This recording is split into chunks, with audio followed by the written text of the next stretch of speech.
right, so what we're going to do today is we're going to be working kind of on the viewer game app, but we're going back. We're moving away from the bot because the bot itself is kind of relatively stable. So what we're actually going to be working on is the... So this is the Twitch bot that we worked on last time, and I can actually see, like, Jesus Christ. We've been working on this app for more than a year already. And if I look at the Elixir app, it's probably even worse. Like, I'm not even sure, like, how bad that is, but... let me see.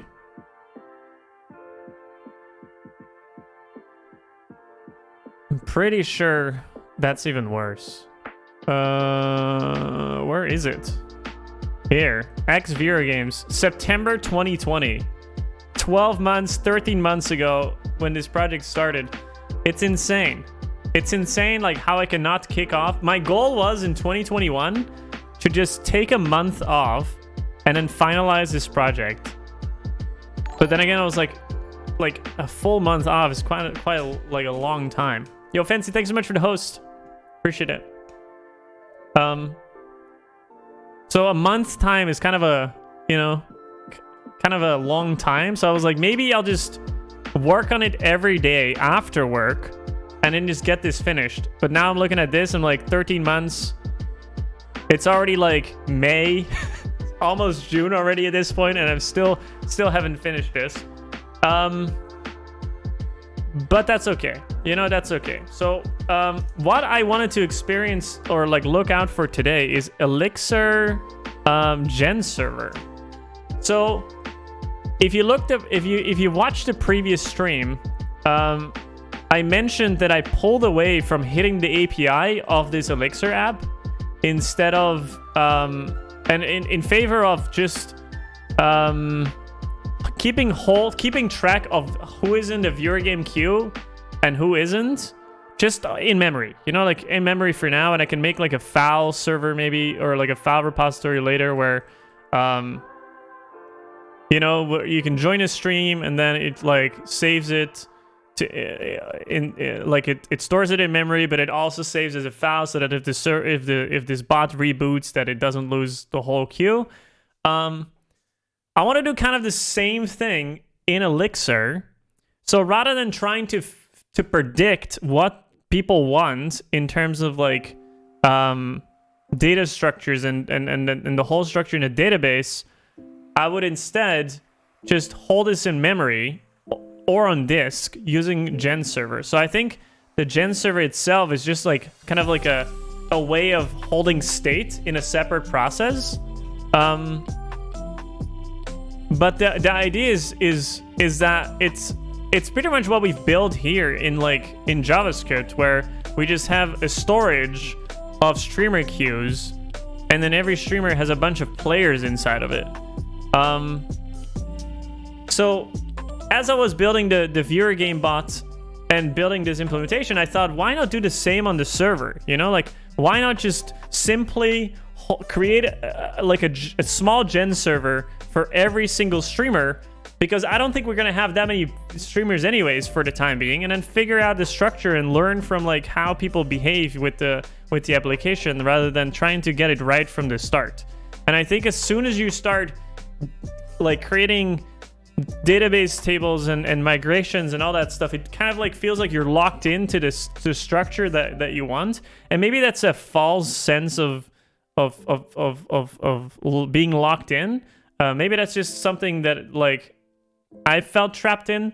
But I think this is nice and flexible for the time being while we figure out like what the people want, you know, like, and I don't think the queue itself is actually something that's long-lived, you know, like it's people are streaming for like maybe a day, except if you're Ludwig, then I mean, like, you've been streaming for like literally an entire month, but you're not gonna be playing viewer games for an entire month, you know, like you're gonna be playing viewer games maybe for like a day. And so my idea is just today to just look at what gen servers are, figure out how we can implement one, and then maybe build some API endpoints to interact with these gen servers so that we can start using those GenServers in the video game app, maybe using like WebSockets or just doing API calls back and forth, but at least having like a fully tested GenServer in which you can join, like a GenServer that's a streamer queue that you can join, you can leave, you can get the position of it, you can get a position of where you are in the queue and stuff like that. So I think that's the goal. So it's basically just like whatever we've built in JavaScript, move it to the server inside a GenServer and figure out like how that's gonna work. Sub Huka, welcome back. Happy to see you. How is it to be home actually? Kind of crazy. Nature of software has changed, so embrace that. Yo, Ahmed, how's it going, man? Holy shit. Good to see you. I didn't know you had a Twitch account. Welcome. But yeah, Ahmed hit the nail on the head here. It's like, if you don't know what you need to build because you don't know the domain that you're going to be working with very well, then it's like just creating tables for everything and trying to get the system right, you will probably not get it right. And so like, I don't know if it's just me, but like if I create database migrations and I already start like adding relationships between tables, I feel like I'm slowly locking myself in for like mistakes, because I'll be making a mistake in the structure, and then halfway through, while there's data already flowing through the system, I will need to figure out a way to migrate that data and like create intermediate tables to migrate this data, or like come up with some infrastructure related stuff to solve this problem. And luckily, you know, I don't think this app is going to get a lot of users from the get-go. It's just hopefully gradually over time builds more users. So I don't think we're going to quickly run into these kinds of like into these problems, but it just feels wrong, you know, like it feels like you're setting something in stone, like a data source, and data sources are always hard. So like designing them in such a way that they can easily change later is like what I'm aiming for here. So we're just gonna go with an in-memory. If we just reboot the server, the whole fucking thing is gone. And that's good enough for now. That's good enough for the alpha version of the app, where we might have like 6 users, you know, like that's, you don't need to over optimize everything and try to get everything right. You just want to see how users interact with it. And then they're fine with like breaking every now and then. And that's okay. If you're running an alpha with a fixed set of friends, that's okay. It's okay to sometimes break the app, you know, they know. And we're all learning, like, the whole structure right now, and let me see if I can still run this app because it's been so long. I don't even know where it is. Okay, that's the Jizzler Cats app. X viewer games. We even have Ansible. Okay, there we go. Sick. It's been a while. Let me see where we are. Gonna go eat cake with my mom. I'll leave a lurk. Thanks, Fancy. Thank you so much for hanging out. It's quite nice, to be honest. Feel more free, so no worries about having to go back and such. True. Okay, I don't know if the screen is viewable. I can make it a little bit bigger. So, just for how old this app is, we're running on Elixir 1.5. What version of Elixir are we now? I just searched for 1.5. That's not what I wanted. Elixir 1.12. Okay, so we're not that far behind, but we're also definitely not on the latest version. Okay. This is what happens when you don't push through with apps, you know, like when you don't release shit. That's good. Good to see you too. How's things going, man? Are you guys already back in the office?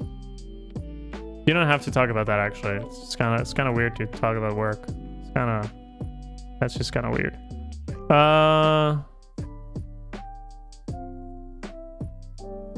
How's things with your kid? That's more important stuff.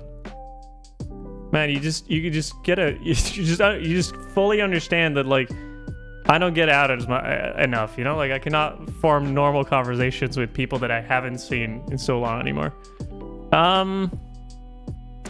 So let me see where we were. So we've deployed basically API authentication. We have tests. We have a bit of UI even set up. And then we have the whole database structure. So let's see if we can connect to the database. So Postgres is running. Can't remember if we were running 11 or 10. I think there was something with 11 with the Postgres. What is it called? You have some application to connect to Postgres. Let me see.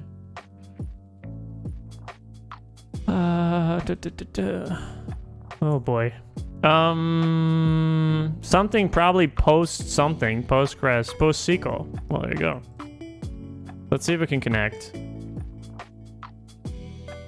But we probably need to run. Okay, let's just start 11 and see where things are. Then we need to figure out how we're gonna run this thing. So let's get some dependencies. Hex version, newer Hex version is available. Okay, sure. If you tell me that this is the way, then this is the way. Actually, hold up. I'm not on master. What branch am I on? I think this is already merged. 9 months ago. Oh boy. Okay, here, yeah. API authentication. Look at this. OAuth. We can register applications. Sweet. We have an admin panel, sort of. We can log into. Sweet.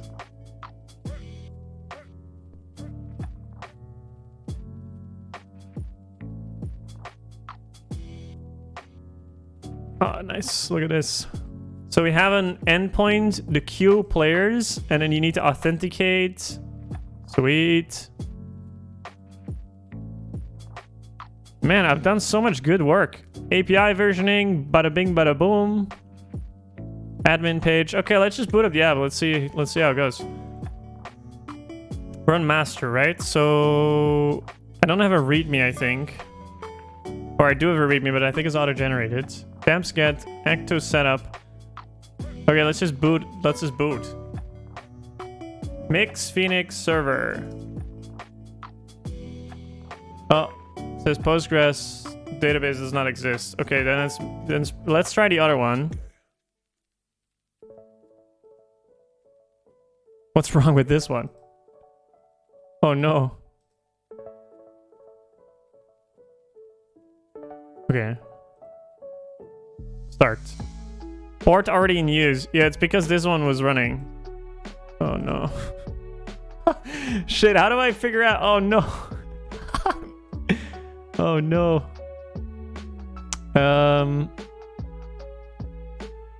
Shits. Oh god.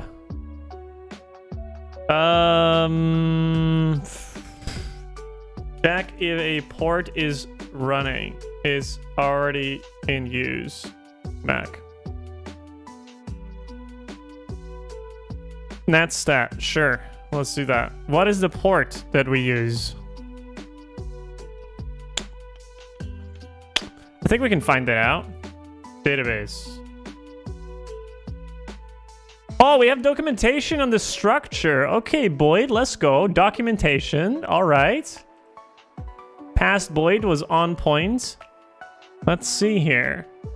Bada bing, bada boom. Secret key base directly into code base. I think this is what Phoenix does. Kind of weird. Here we're using environment variables, though. Yeah, I'm not... I remember talking about this, actually. This was all generated. This same for this one, too. Don't really understand why the generated code gives us, like, hard-coded values. And it's not being overwritten here. Well, actually, maybe. Huh. Anyways. Here we go. Oh, it doesn't... Okay.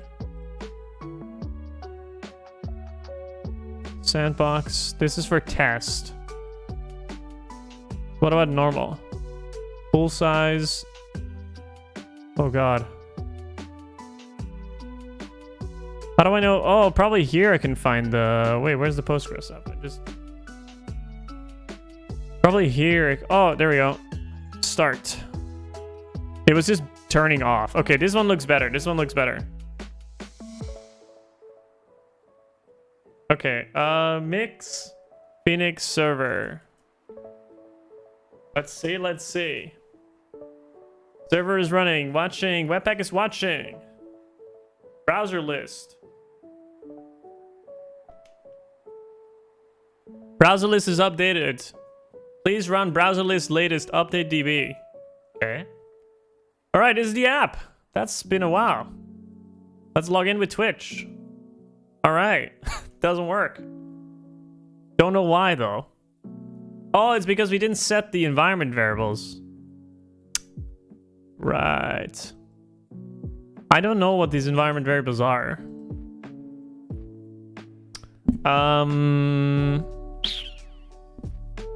Let me just quickly switch scenes to my webcam real quick.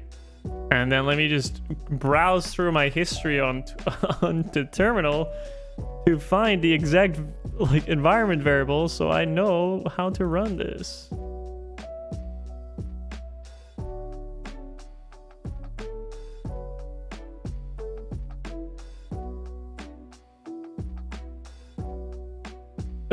Please?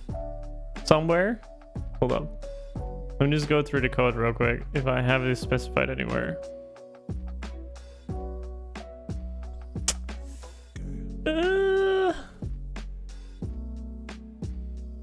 Alright, you guys are just looking at my ugly face. That's fine. That's fine. Let me just quickly go through the environment variables in my history on my terminal.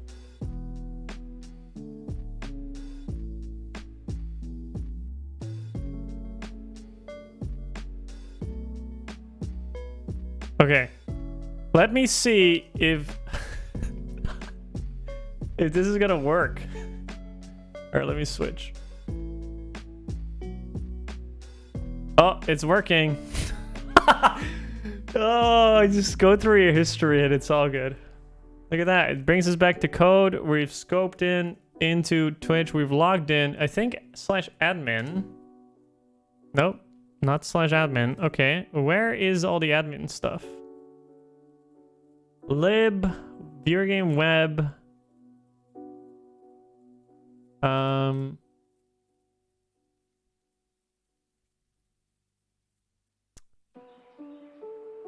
Admin OAuth. Okay. Router. So we have /admin /OAuth application.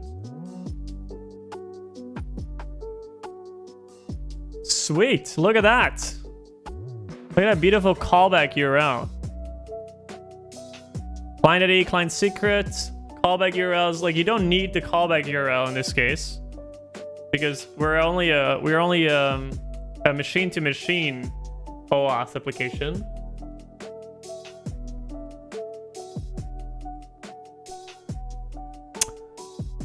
But this is sick. Look at that.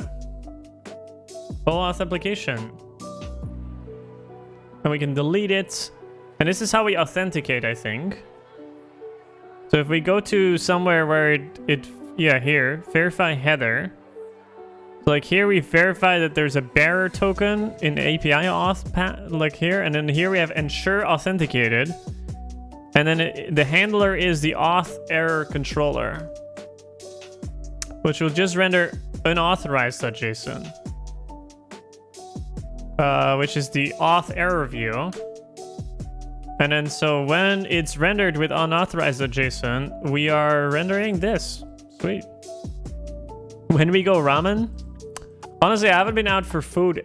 Actually, no, I haven't been out for food at all since COVID. How's life though, Katie? Okay, so what we're going to do is we're going to just quickly bootstrap an API endpoint. Spin up Postman, and then let's just create a new controller, create a new route, and then what we're gonna do is we're going to be designing an endpoint in which I can add or like start a viewer game. So if we have API version 1, and then we do something along the lines of, let's think. Viewer games or viewers games. I don't know if I want to underscores or dashes. And so when you do a new viewer game, you just like do a post to this. It's like you create a new viewer game. And then, or maybe it's like a viewer game session. I don't know, like the wording here is a bit difficult. Because if we,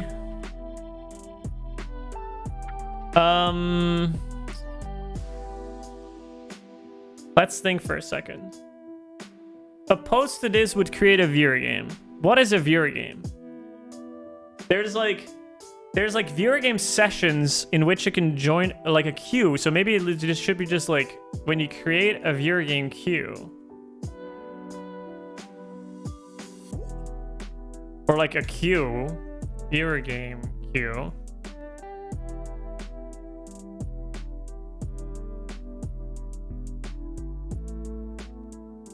Because like now we're at a point where we need to kind of figure out what the behavior is that we want.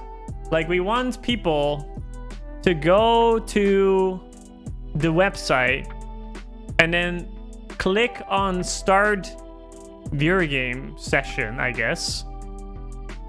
So this would be viewer games session, in which it will create a queue, but it's like, you have a queue per game. That's like the problem we've foreseen now, is like, that's actually a good point, like a good question. I'm just talking so much in my head now, but there's a lot of things that are going into my head. One of which is, I actually don't know if streamers want to persist the queue for a specific game. So like, let's say you start a viewer game and you're playing League of Legends, and then halfway through there, like not everybody could join, but they want to switch games. Do they want to keep the same queue? Like the same people already lined up. Like if you have Bob and you have Ross, and then you have Jezra Katz, and then you have XK in there, and like these two people have been playing, so these are done. Like, do I then want these people to still be in queue for the next game because you're switching to Valorant, for example? Or do we want to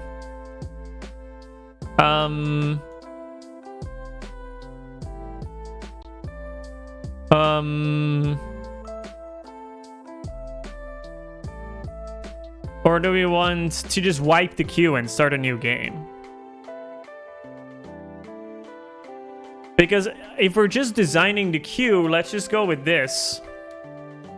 Because it's a viewer game app, right? So we're like creating a queue. Maybe we can do viewer games as a scope. Viewer games. And then you have like the queue.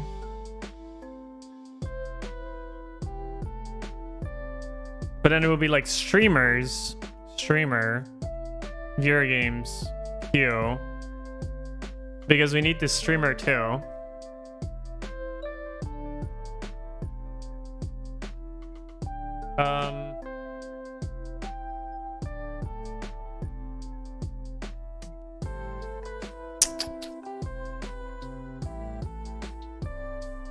Yeah, let's not worry too much about it. Like a streamer has a queue, so let's just do this. Like streamer queue.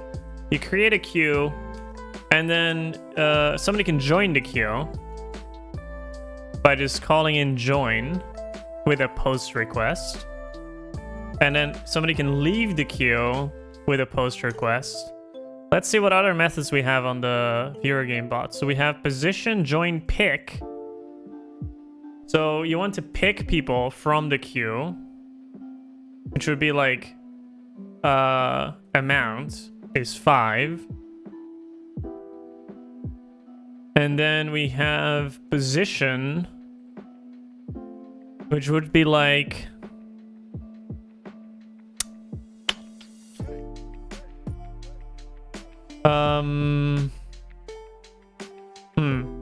this is a position of a streamer. Position. The position input would be kind of weird. But it would be like position and then username.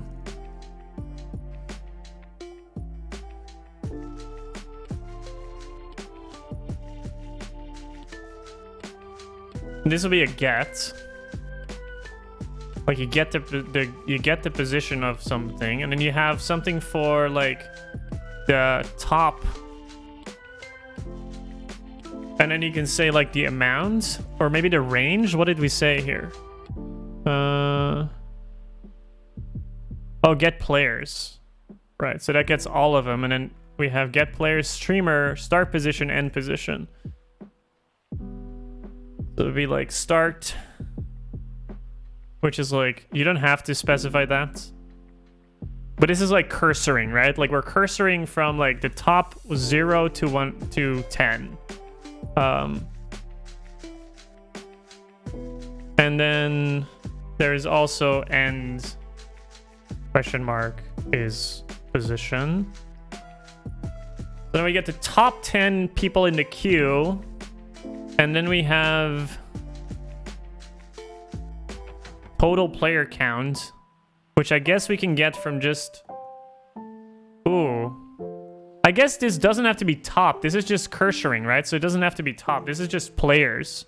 So like, get me the players in the queue, start position, end position.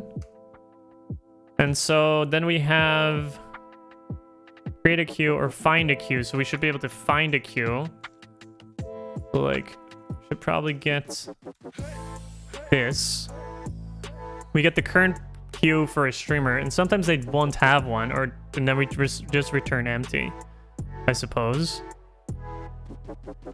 And then we probably want to delete the queue, which is literally just wiping it, or actually deleting it. The same thing, really.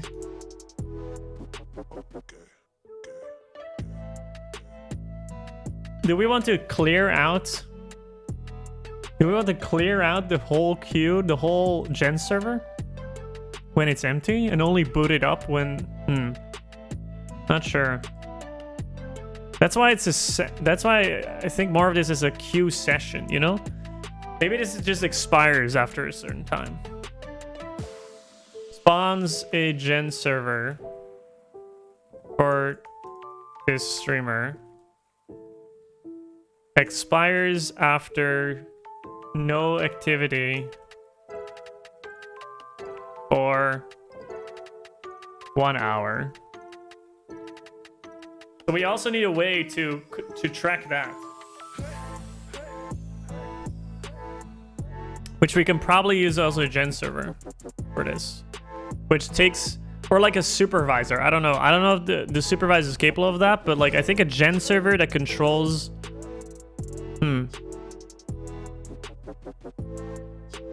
I think this is possible. I think we can have maybe one gen server to manage the states of the last activity. Or we can probably just store that in this gen server. But then we need the supervisor. We need somebody to check, pull in every time, like on all the gen servers to schedule. So maybe like... Maybe a separate gen server might be better for this. Because then we can just ask that gen server like, hey, gen server, hey, who is like expired? And it will tell us which ones. For those of you that like, I started straight away, but for those of you that don't know what a gen server is, it's basically almost like a process that will just handle like singular tasks, pretty much. Like, if you think of like microservice architecture, you want your microservice to do like one specific thing, and then if that thing dies, you can build fault tolerance in your other app because like only that piece of code died, right? Like only that microservice died. And so Elixir has the same notion, but then in the form of processes. So it is basically the Erlang VM is basically a small computer. It's like, that's why it's called a VM. It's not an actual VM, but it mimics a lot of the same behavior that your normal operating system would do, such as like spawning processes and doing work and then killing off those processes and supervising those and restarting them whenever they fail or something like that. And so this GenServer, this VM is just always running. It's always on. It's always like it's always doing stuff. And then you can have supervisors and small processes in order to do work. And then when one of those small processes crashes, it's not your whole app that's crashing. It's like just that tiny piece, and you can decide what you want to do with it. And the nice thing about this is that you automatically will write code that's decoupled. You will automatically write code that will make sure that if something crashes, that you have a fallback plan to handle this. So GenServer, you just define a module, and you have to implement a couple of things, such as like the initial state of that GenServer. So if you think about it like a class instance, you create an instance and it has like a starting value. Like this is what you're working with. So for example, in our case, if we have a GenServer that's called a streamer queue, we will probably have the initial value be an empty array or an empty list, because we want to add stuff to the list. So like if we start with the empty stack or like an empty list, we can then have specific handlers based on events to do certain things. So in this case, they've defined a stack. So this is their way of like of defining something that like has state. So we define initially the stack itself, and we have a tuple of OK and then the stack that you're passing in, and then we have a method called handle call, which is like when somebody calls pop, it will reply you with the head and the tail of the stack. Let me see. Is that correctly? Hold up, I might be like confusing it here. So you can see it creates an instance of this GenServer. So it says like GenServer start link and then this stack, with the first thing on the stack being hello. Like this is what they're passing in. This is the list that's passed in as the init, and then it gives you a process ID, just like a process would be in your operating system. It gives you a process ID, but this is not an actual process on your in your operating system. This is a PID for inside the Erlang VM. So I don't think you will see this process actually running on your machine. This happens like in the process of the Erlang VM. And then you can call stuff on it, and then like you can handle like specific messages. So it's like it's just event based almost. It's like you're telling it like, if you call handle call with pop with this, then do this. So in this case, we're casting, which is another thing. So we're calling cast. We have call and cast. And if you cast with push, we push an element on the stack. So you pass it the PID on which you want to perform this cast, and then you're sending it a message push with this data, and then it says okay. And so the first time when we pop, we get hello back, and the stack is empty, because whatever we reply also has a certain set of methods to implement, right? So if we look at client and server API, here's a better implementation of our stack module. So we have the client, which is push pop. So this is just a better implementation. Like it's nice and encapsulated. You don't know what under the hood that it's using a GenServer.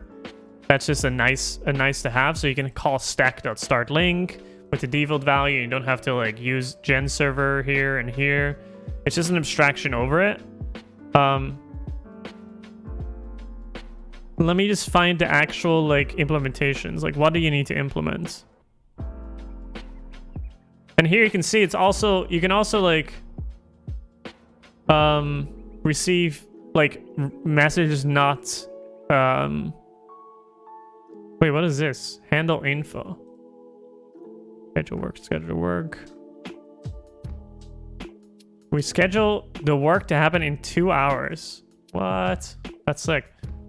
So it's also kind of like it's also like workers. Like schedule work. I'm just trying to find the actual like implementation that I have to implement.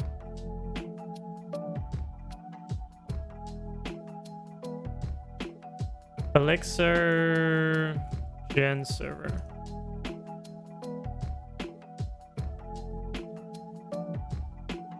So there's cast. Yeah, so key value store, you pass it this, and then it's just... Yeah, so I think...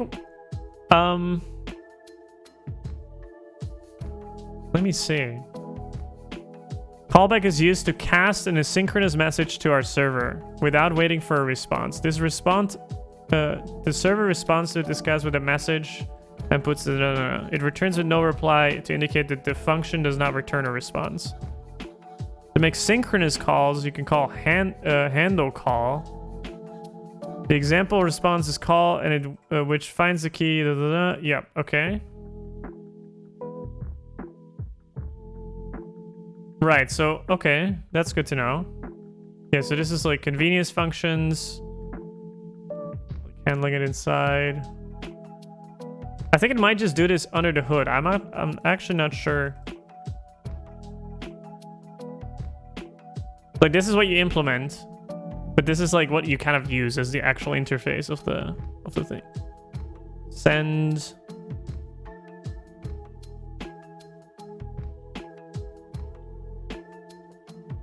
Stay true recursion. Besides accepting messages, the process spawned by GenServers uses loop to keep track of the initial state. Implementing our own GenServer.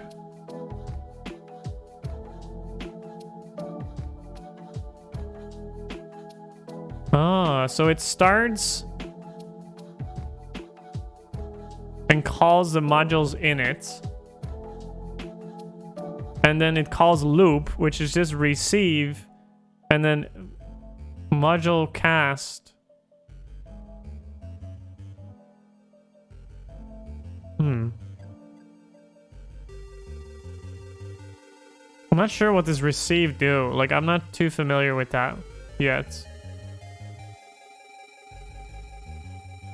But you can see that there's like it's constantly listening for messages.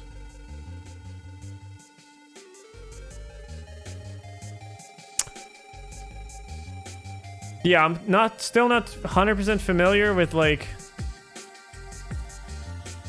how to tell it what the next state is. Not 100% sure. Like handle call, and then the third part of this tuple is like the new state, I guess.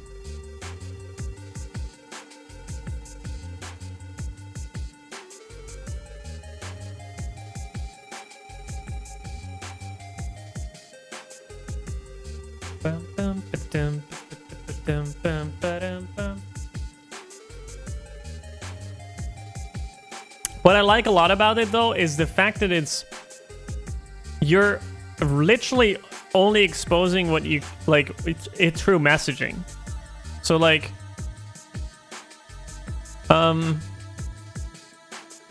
you're literally telling the system what you can and can't do.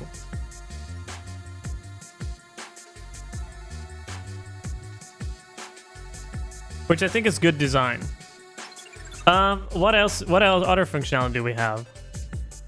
Pick, leave, join, get players, find players. Is there no clearing the queue? I guess clear. I guess queue and delete, which would be like wiping it, I guess. Or it will delete the whole GenServer. Either works.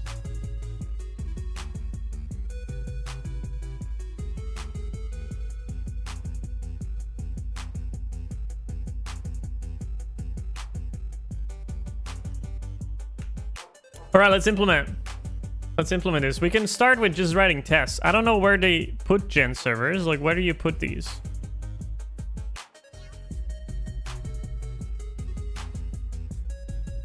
I see here KV register. Like lib KV registry. Okay, let's just take a look. We have viewer games, and then we have queues. So yeah, this is what I want to get rid of, kind of. So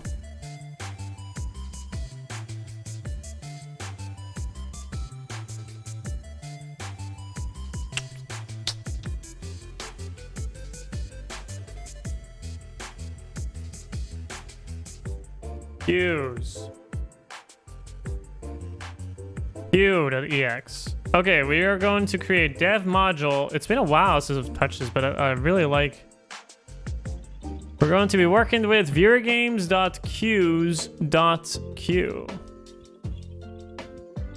And this thing, we want to be a GenServer.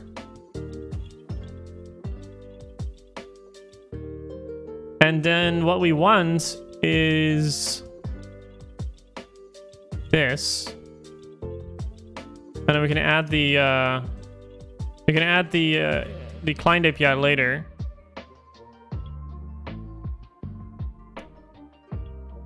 We can just yoink this stack one actually, because this is kind of like similar what we want.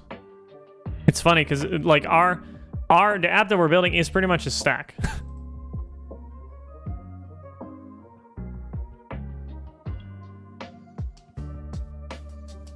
Okay, so what we want is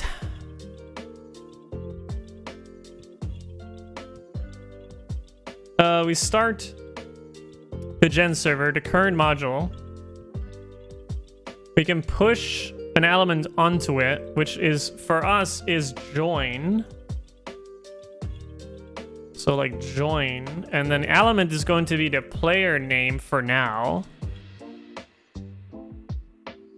Oh, I think this is supposed to be underscores, player name. So for now, you just join with the player name. And then what we want to do, this is probably a string. So we want to string lowercase Elixir. Lowercase, downcase.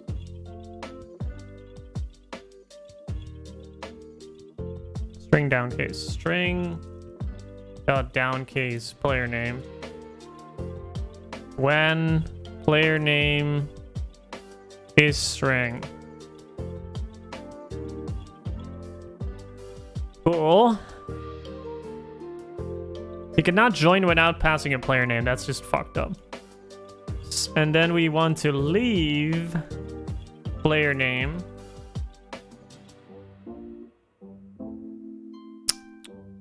So one is call and one is cast. I think in all cases you want to get a reply back, no? I want to know the difference. All. GenServer is a process, keep up state, execute code asynchronously, and so on. The advantage of using generic server process implemented using this module with the standard set of interfaces, functions, and include the functionality tracing and error reporting. It will also fit into the supervision tree. Yeah, so you don't have to re-implement that. Well, I haven't even shown you guys the supervisor yet, but like you can have like a bunch of like a list of these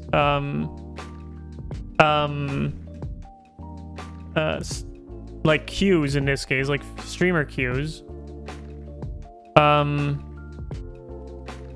And then you can tell them like what this failover strategy is. So for every supervisor, you can define like if one of them dies, all of them dies. And like, let me see what the exact strategies are. But you can also do child specification. Interesting. That's cool.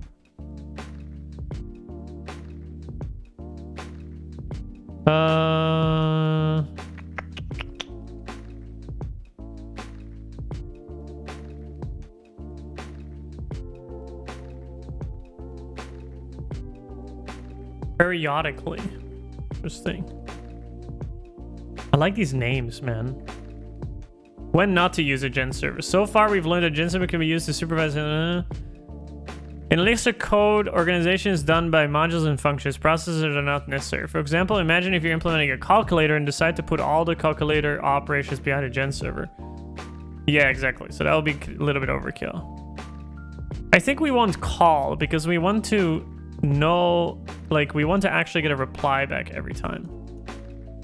So what we want is join. But this is the part that I don't understand. I think this is what you send back, and then this is the new state. Hence why off of the state, because this is the state callback. This is the data that you're sending when you call, so joined with something, but you're not using whatever you're sending me.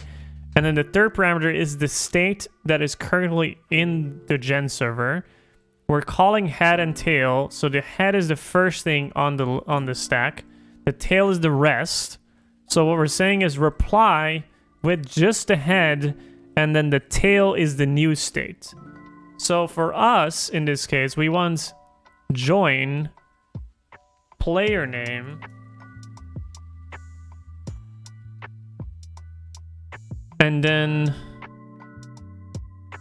I wonder which, if the, I guess this is like low level validation that should fail whenever this is wrong. But I don't know where to put it. Because I think this happens at runtime.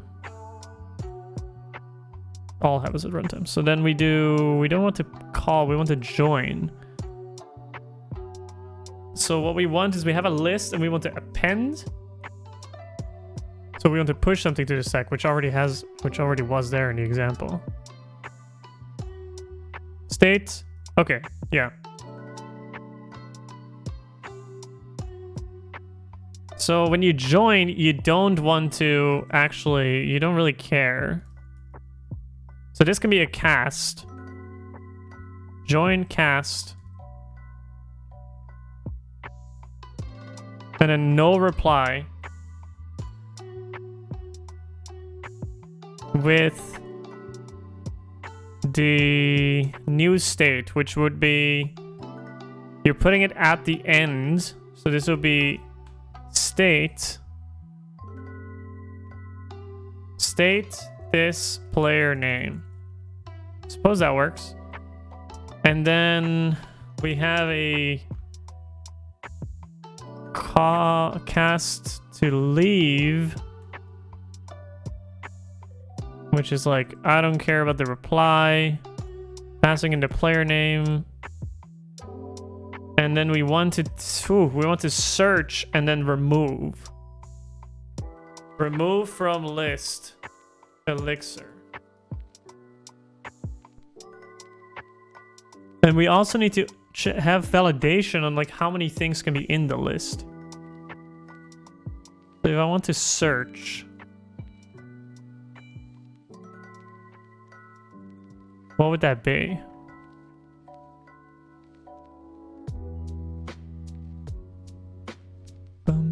Replace at index. So we need to find the index. Pop at. Interesting.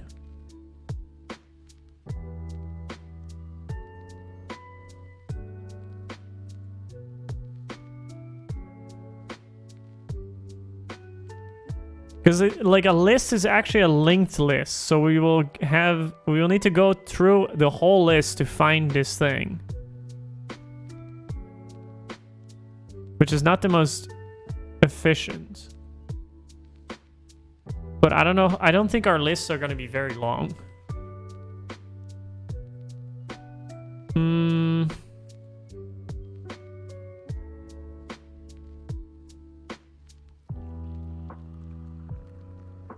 me find it. Good method. What does this? I think this is just list, but I think list kernel character lists enum.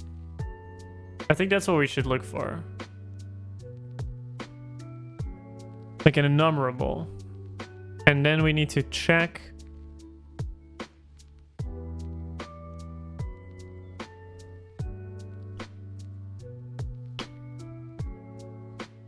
drop to. This is not the position. This is like enumerable integer 2. Oh yeah, it popped off the third one. Okay. I was already thinking that's kind of weird.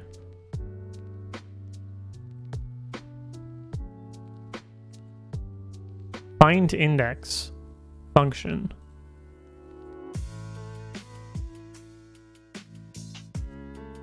Frequencies. Wow. Okay, that's cool. So I think what we can do is we can take the state and then we pipe it through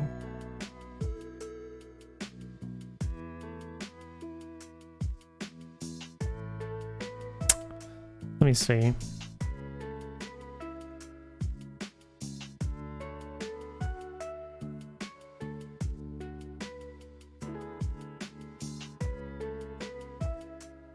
We can also start with this being the state. And then we pipe that through. No, that would be too much work. Let's just do it the shitty way, which is like not the Elixir way at all.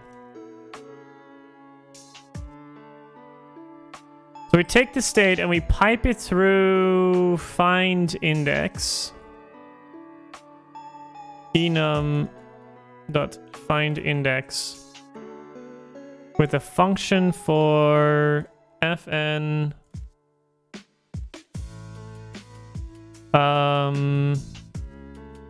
player name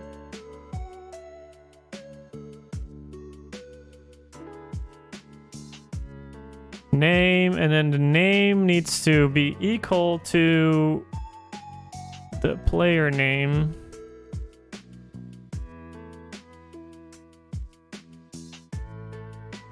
And then for that value, for that, we want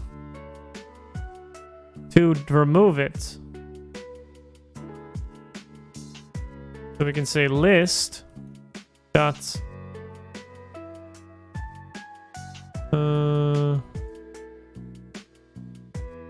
drop.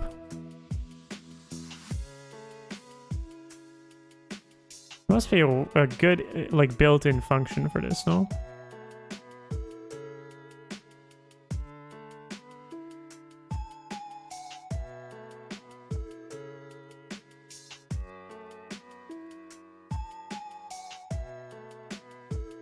Scan gives you a function to each element in the enumerable, storing and returns a list of computation. Shuffle, nice. There's some great built-in functions, to be honest.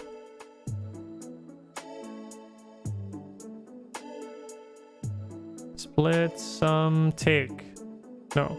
This is going to be useful for our take one. Take a random, okay. Interesting.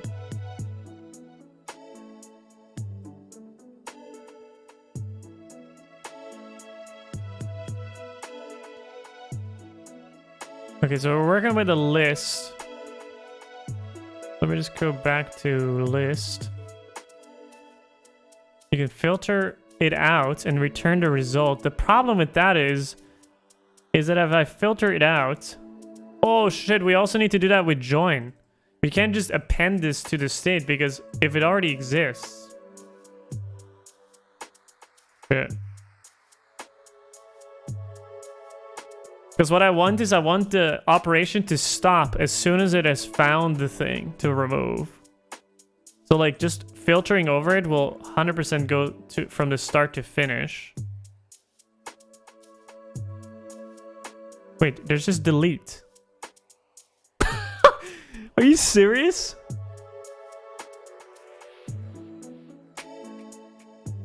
If the element occurs more than once in a list, just the first occurrence is removed. Oh, okay. Why the fuck am I doing such a hard thing? There's just delete, guys. List.delete. And then it takes state. And then you need to remove the player name. Wait. Good welcome, QQQQQPPPPPP. Okay, so here we need to actually be careful. And like only adds if unique.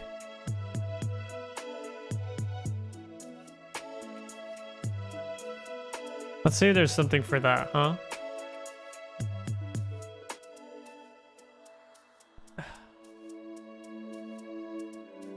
What is access? Ugh.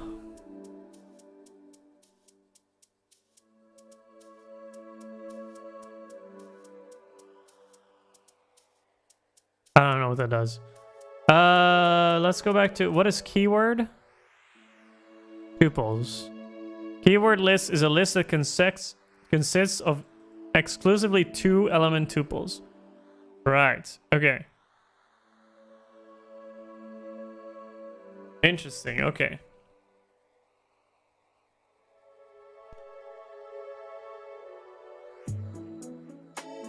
Keyword. Keyword may have duplicate keys, so it's not strictly a key value data type. However, most of the functions in this module behave exactly as key value, so they work similarly to a function you would find in a map method. Find the first entry matching the given key. Interesting. Okay, we're looking for lists or enums here. Let's see what we have. We have drop each into join.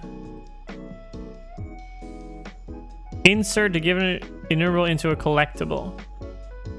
Note that passing a non-empty list as a collectible is deprecated. If you're collecting into a non-empty list, consider using keyword. If you're collecting into a non-empty list, consider something like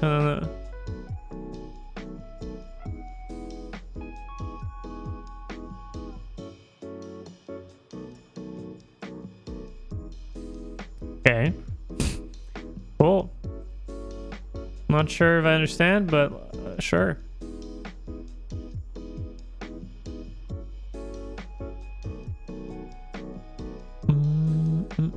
Subcrafting acts. Oh yeah, I just added project, but I forgot to add it. I have it open. I have like Nightbot open, but I forgot to actually just add the command. Stupid, stupid, stupid. It is what it is. Gotta deal with it. Unique. Removing all the duplicate elements. That's a bit overkill, isn't it? That's like, you're going over. Let's just do it for now. You know, fuck it. Let's just add something to this list and then just do unique, you know? Fuck it. If it is already there, what is it gonna do? Remove the duplicate elements. 1, 2, 3, 3, 2, 1. Okay, so it keeps the first.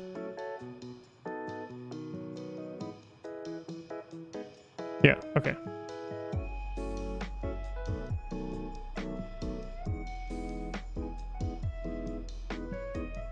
Sweet. Cool. It's inefficient, but it does the job, which is what matters. Okay, what else do we want? Let's open mix. Shit. What was the command again? IX mix. Yes. Wait. Not so sweet. Player name is unused. Q cannot be invoked. is string is inside a guard. Only macros can be invoked in guard classes, and they must be defined with their own evocation. Okay, whatever.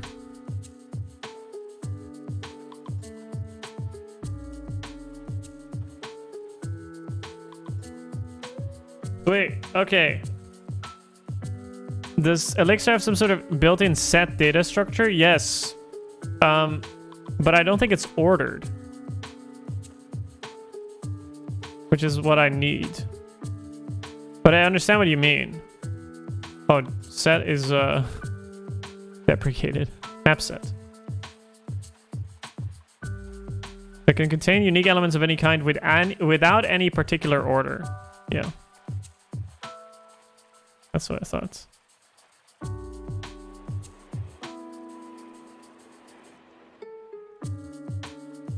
Because, like, they don't really have, like, the JavaScript equivalent of it. They just have, like, a map.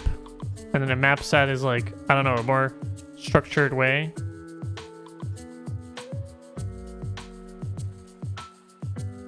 New. Put foo.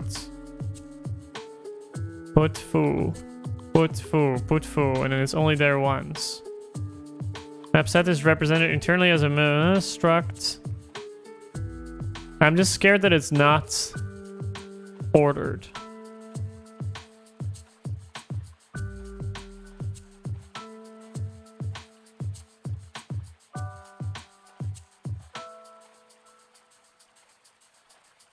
But in theory, what we can do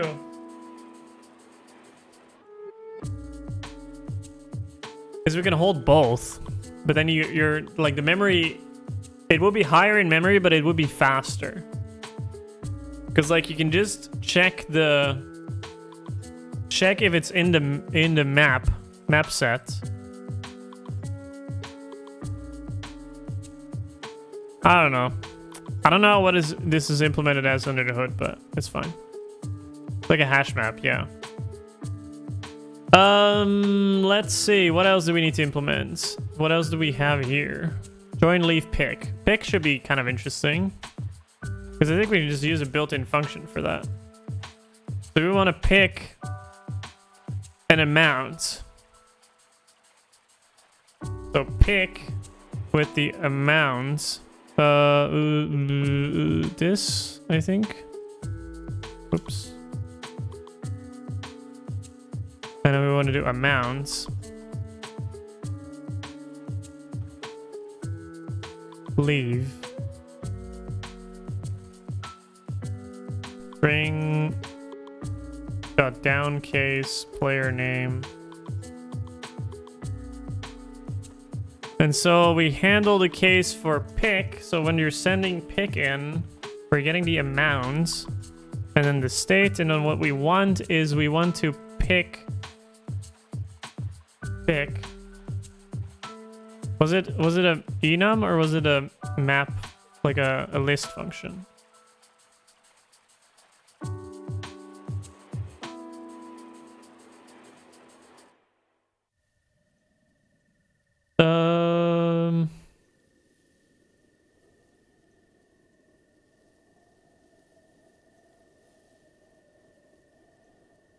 It's been looking at the screen for too long, guys. It's like member.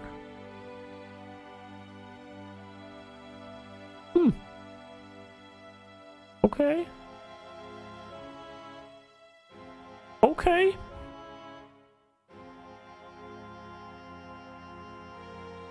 Let's just keep what do we have for now, but I think this is also still going to loop through the list and finding the item, but I don't know which one's faster. Because we're also appending to the end.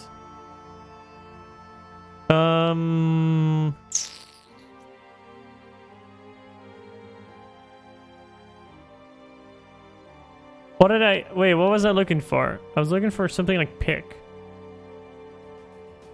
All question mark? Oh, it's when they're all truthy. Interesting.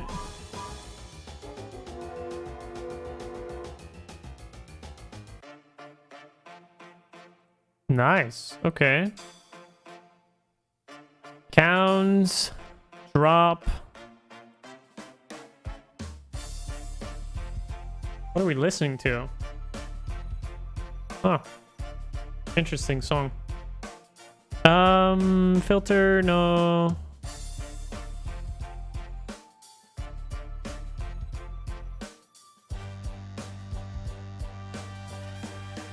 Take.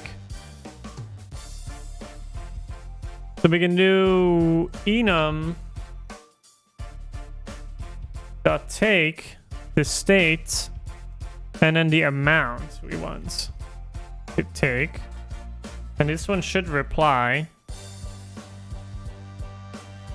What should it reply actually? The take and amount, right? So is this good enough? Wonder.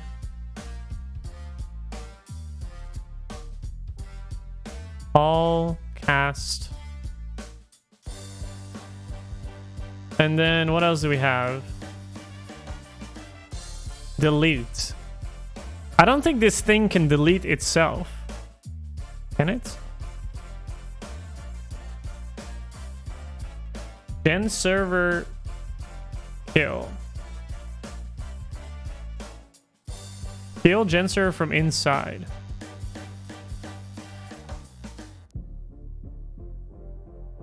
Terminate. Kill me, please. Send kill me, please. Crap. Handle info. Stop. Correct way to stop a GenServer from the inside is to return stop reason new state. Value from handle. The reason your code is failing is calling GenServer stop sends a special message to the GenServer, and since GenServer is a single process. Okay, let's just not worry too much about this now. What we can do is just delete or clear maybe.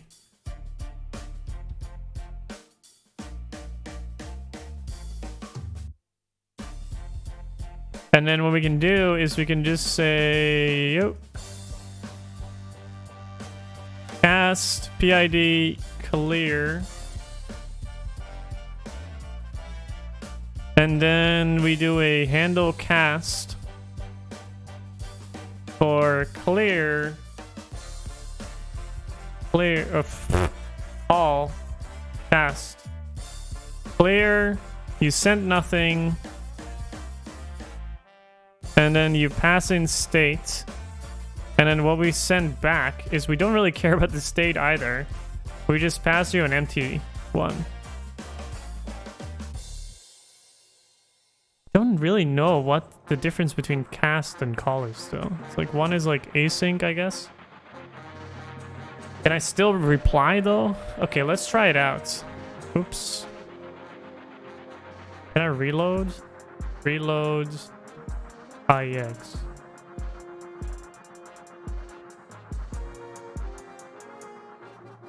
Recompile. Wait, okay. Here games, queues, queue. Do we have a start? Just rename it to start, you know? And also let's just create a fallback for just empty. I think this is like the format. Oh no, why did I not just recompile? Okay, viewer games or alias viewer games queues queue dot start PID, I suppose. Okay, nice. So we got this working. Sweet. So now we have a PID. So now if we do queue dot join PID just draw cats. Oh. Following arguments were given to string down case. Oh, oops. This is Elixir. Terminating. Was not able to handle cast properly. Boom.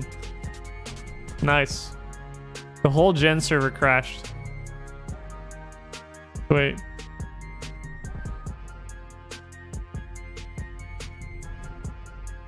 Okay. What did we do wrong? Let's just copy this in. Oh, let's just copy this one.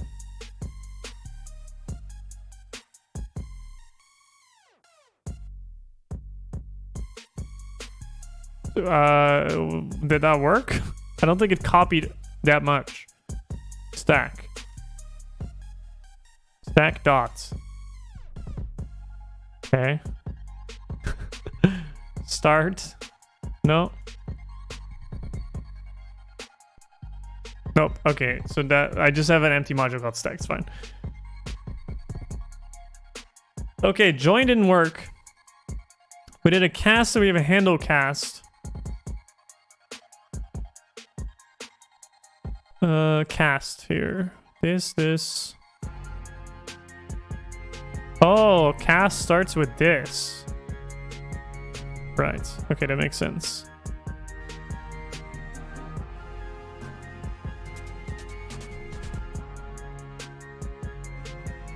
So there was no pattern matching case for this one.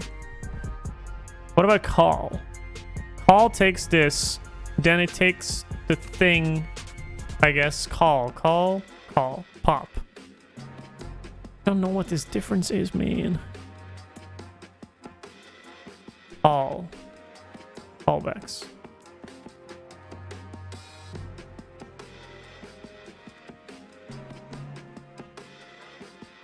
Invoke to handle synchronous call messages. Call will block until a reply is received, unless the call times out or nodes are disconnected.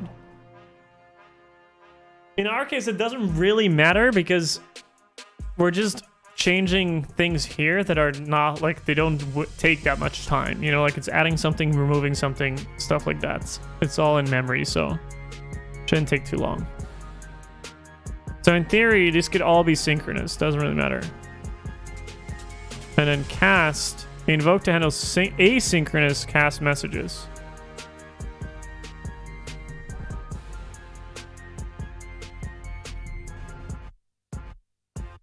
Okay, let's just see how it works. Recompile. Q dot PID, okay, PID equals pattern matching Q dot start. Oh, I need to alias it again.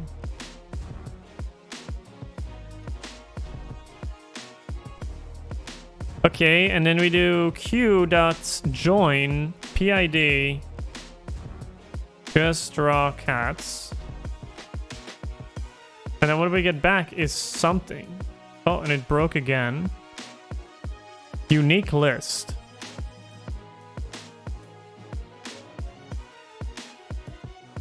Unique list.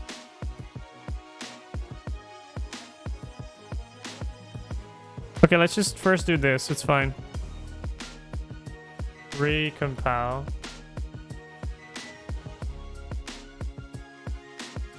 Start the queue. Join the queue. Okay. Okay, we need something to view all the players. Players. PID. Start.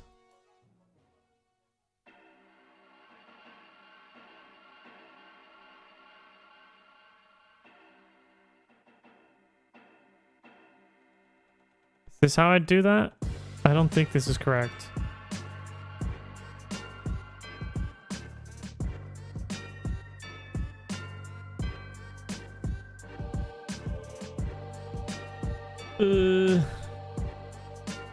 And the default is start.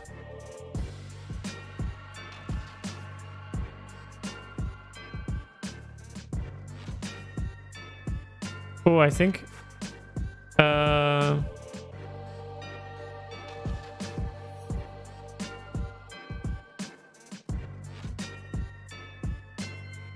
Okay, and then the start here is gonna be 0, and then the end is gonna be... I hope I'm doing this correct. I have no idea what I'm doing. Players 10. Okay. Do end GenServer cast PID, and then we want call because we want this synchronously, and we want the response back, and then we want players, get players, and then oh god,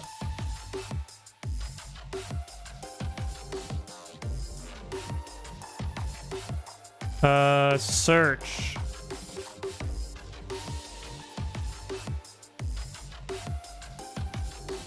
Not sure if this is the right way to do it, but let's just see.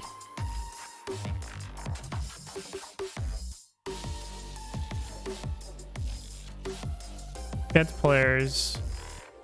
Oops. Get players. Search. Let's just forget about that for now. Let's just give us all the players. Doesn't really matter.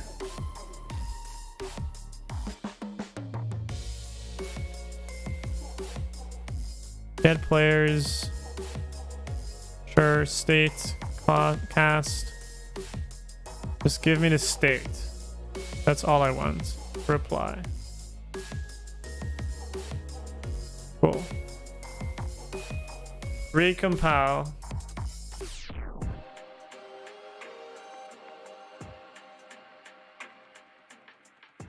No behavior specified.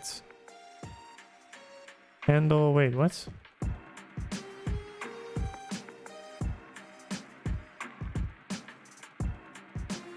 Got implementation true for function handle cast 3, but no behavior specified as such callback.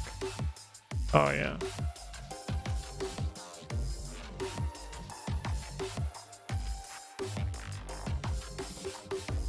What? Can I also do this?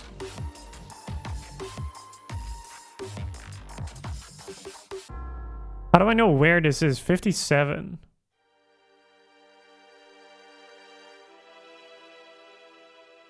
Oh, true. It's handling a call.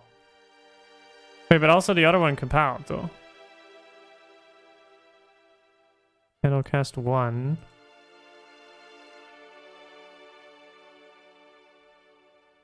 Inputs. 52.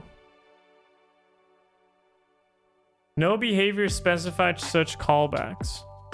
Clear. What do you mean? It's right there. Test. Test. What? Whatever. It is what it is.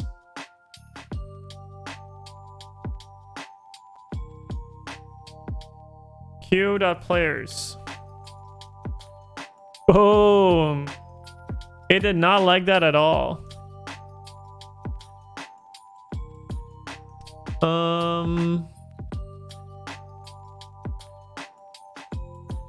Bad return value.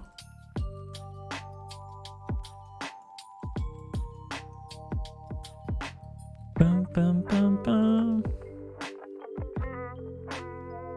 IO inspect.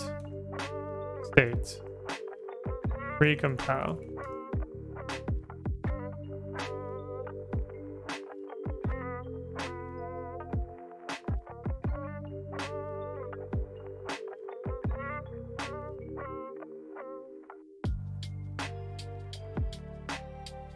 What? This does not work, does it?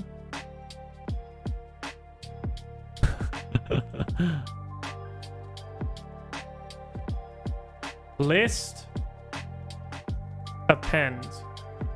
Elixir. What's up, Pizza Hopper? How's it going? New list. List. New. New list. Add tail.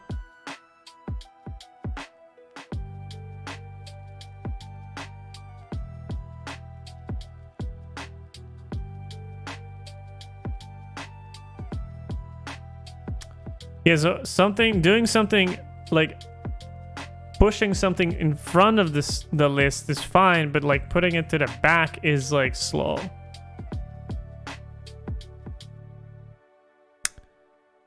Yep, but we need something to push to the back of the thing, you know? So I guess this is what we need to do.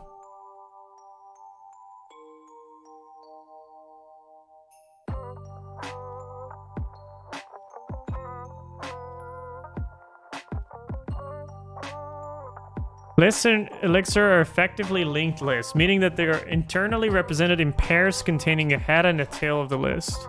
Similarly, we could write the list as such pairs like this. Due to their cons being cell-based representations, appending an element to the list is always fast, while appending becomes slower as the list grows. Most of the functions in this module work linear in time. This means that the time it takes to perform operation grows at the same rate of the length of the list. For example, length and last will run linear time because they need to iterate through every element of the list. But first we're running constant time because it only needs the first element.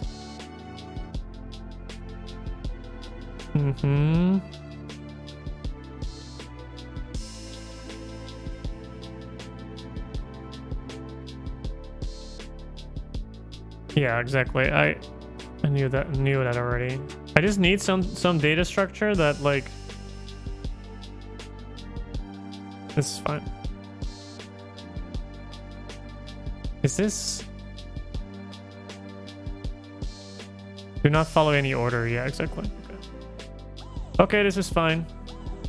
I guess that's the problem we had. I'm thinking if I should just write tests. I mean.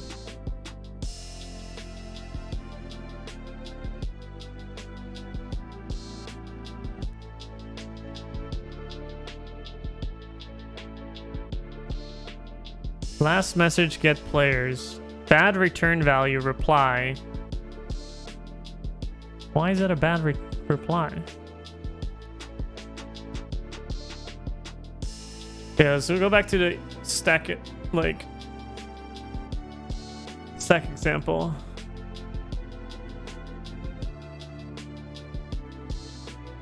Head, tail. Handle call. Head and then the state. Cast, on the other hand, is just returning the state.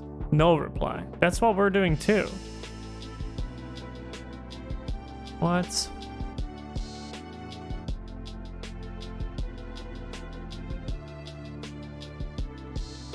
Okay, let's just, for now, just stick to the example that they have. So player name and then state. Sure.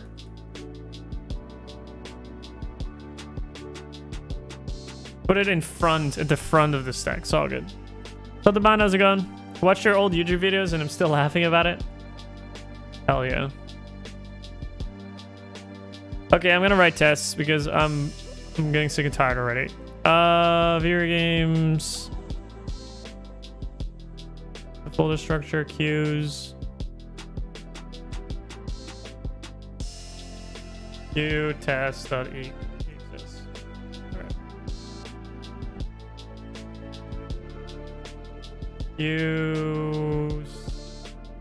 Queue test. Is that what this is? Queue test. And then we import queues, queue.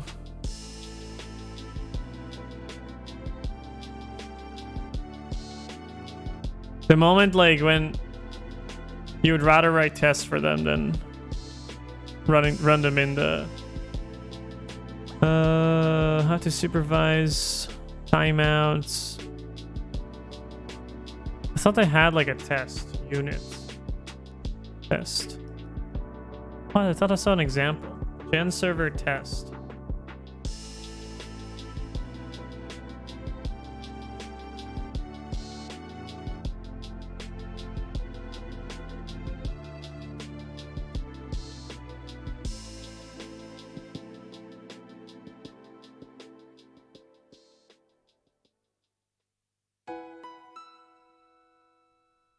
How do I write tests again? Describe. Oh, nice.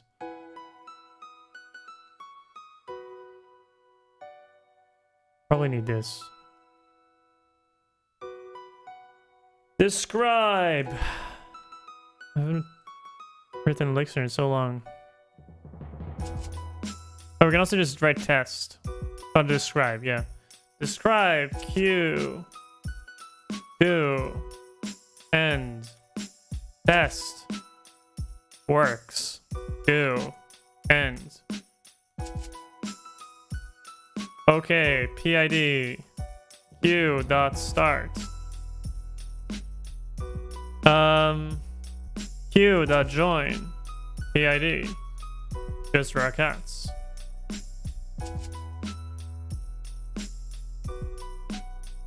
And then we don't get anything back, but we do want to check the players IO inspect Q dot players PID. But we can make that a little bit more elegant, and we can say this. Wait.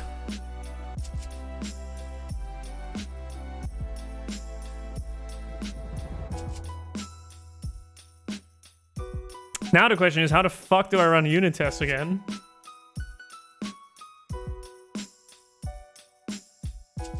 Oh god. I think mixed test.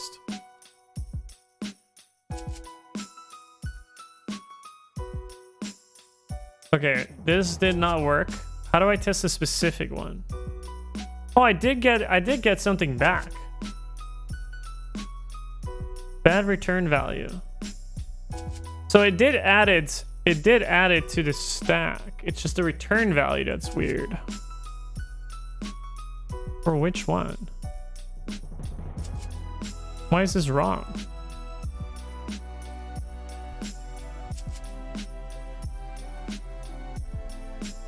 Oh, I think we need this.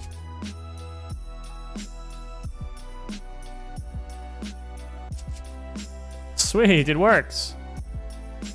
Okay, now we can assert rather than like inspect. All good, working on my internship for the last few months and it's been hard, but I'm getting there. 120 pages and 20k word research paper. Oh, I've been there. Sounds like good fun though. Hope all is well. Assert. What do we want to assert?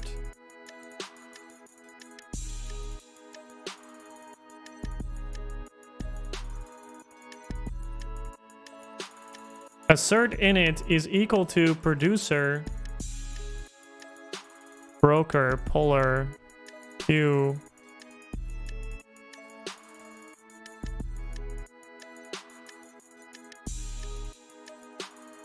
I thought there was an example somewhere of tests. Testing here. Okay, let's yoink this. This is what we have set up. Ooh. And then they start supervised. Interesting. So you can test it with a registry.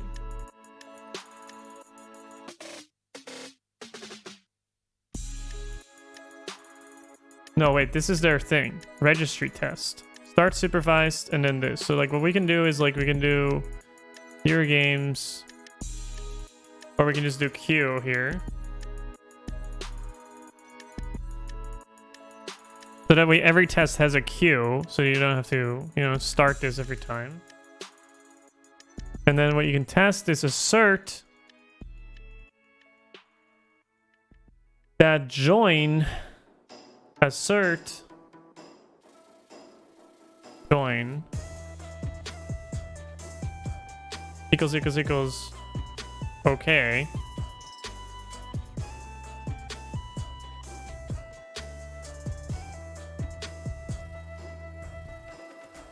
Variable PID does not exist and is being expanded to PID. Oh yeah. You?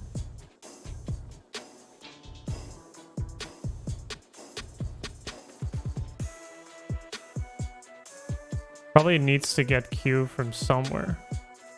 Yeah, here. It's already thinking like dysfunctional, Boyd. Like this is what is injected into every test case. Remove this. I want to actually... I want to test a specific case. Start link is undefined or private.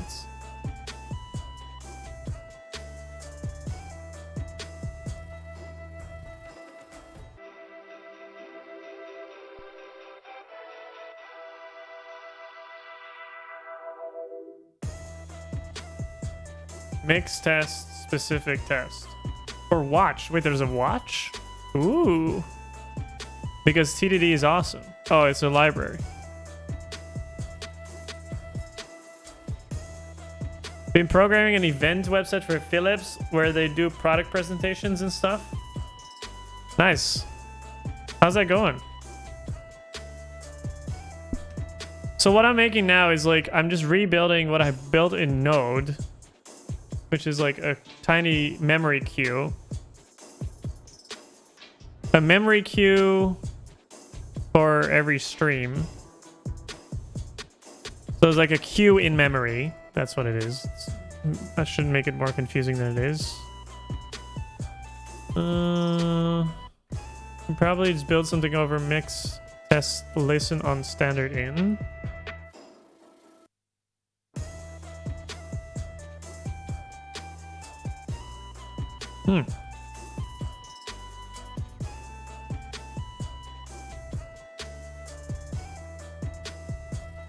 So if I hit an enter, it starts again. Interesting.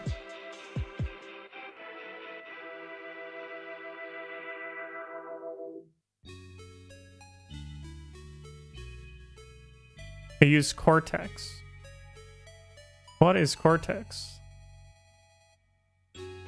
That doesn't look good. That doesn't look good. That does not look good.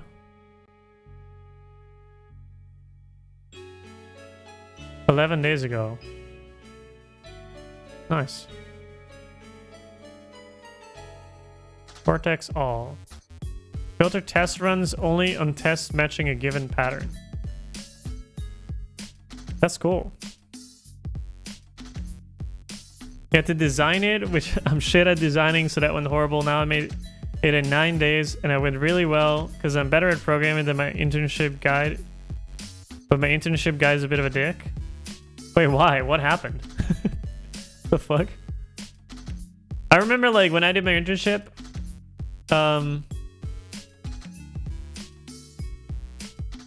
yeah, my internship guy was my internship company was really good, actually.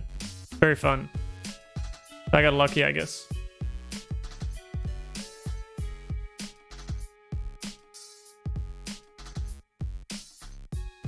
Bum, bum, bum, bum, bum. Oh, you can also just define init. Oh no. Yes. No, init is always there.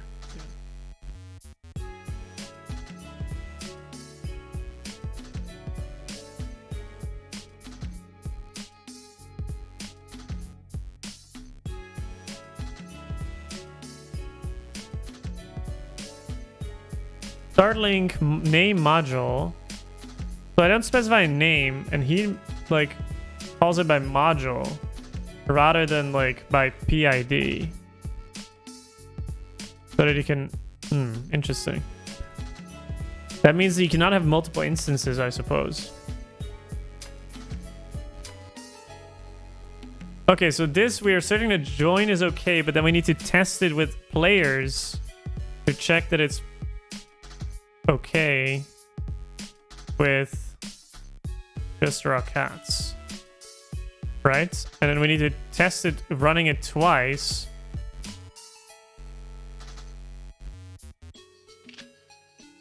That's broken. Oh, this should be lowercase.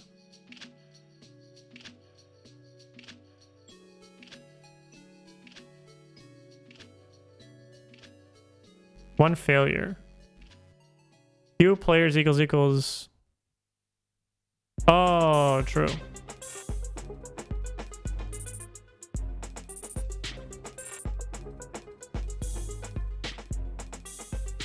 He saw my designs and he said, I don't think you chose the right study. Jesus. You mean like software design or like visual design? That's crazy. That's like really rude. Bob Ross. So Bob Ross should be last. That's like what we wanted to test.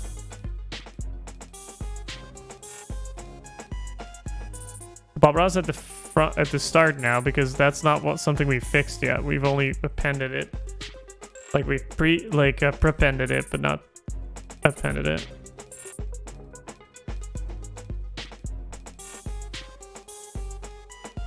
Okay, that works. Clause with the same name and arity. Number of arguments should be grouped together. Def call 3 was previously defined 47.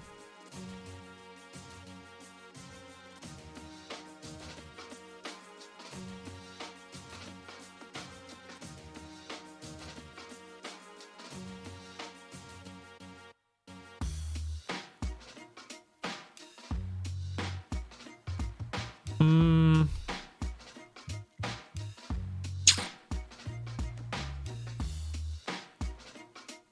47 and 57.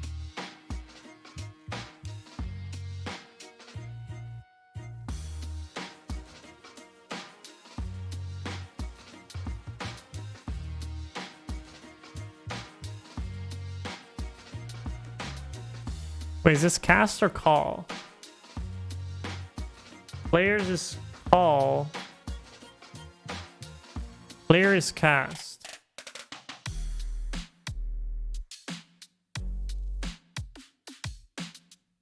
Dude, I honestly don't understand any of this, man. Like, I don't know how many implementations of this function there are, which is super annoying.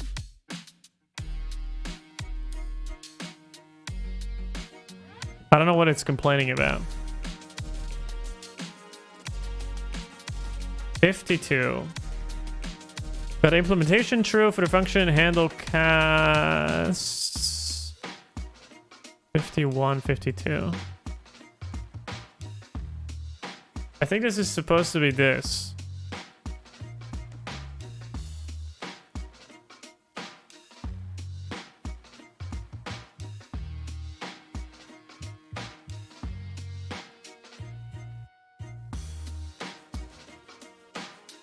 No idea. It's still gonna pass because we don't test for that yet. Because we tested join. We can join one more and then we have 3 cases, which makes sense. Inoid.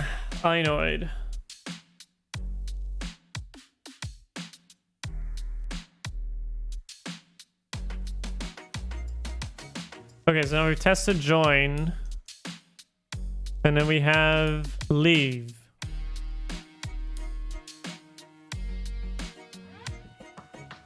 But now we have a queue that is always supervised.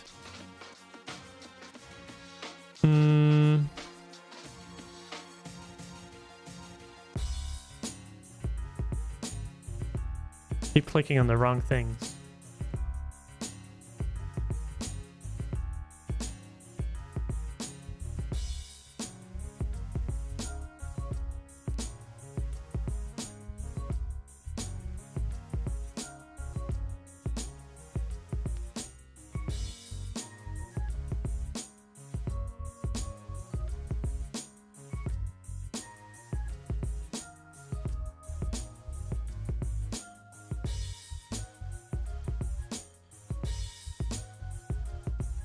Whoa, interesting.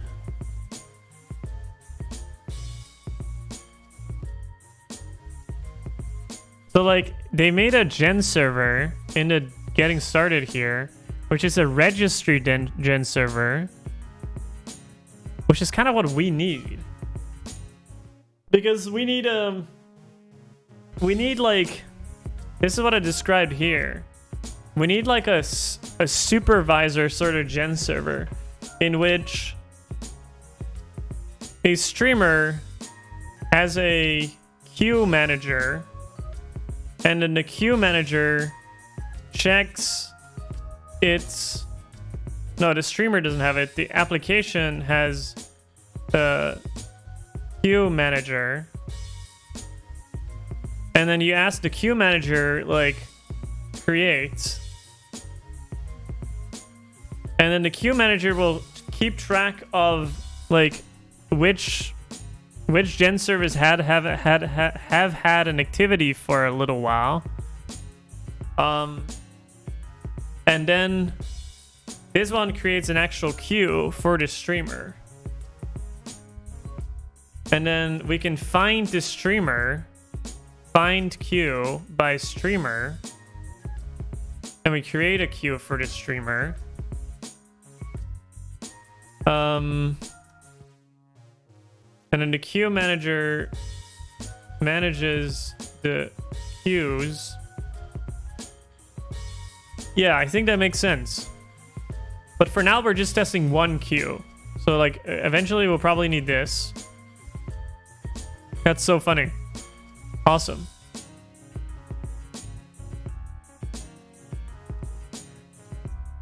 Everything that we've done so far could have been implemented an agent. Whew, okay. Okay, wow, okay. So there is something implemented already as... Oh yeah, here. So far we've handled 3 callbacks. Call is used for synchronous requests. Cast must be used for asynchronous requests. We don't care about the reply. Cast doesn't even guarantee that the server has received the message, and for this reason should be used sparingly. Okay, yeah, so in our case I would say call for all of these are fine. Like, we care about whether this person joins successfully or not in all of these cases.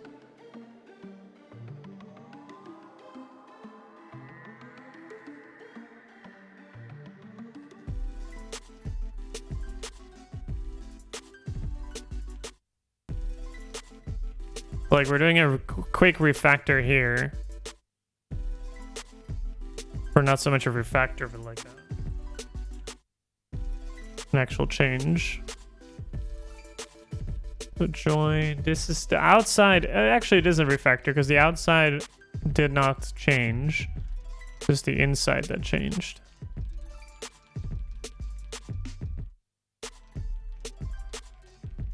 So in theory, this should work.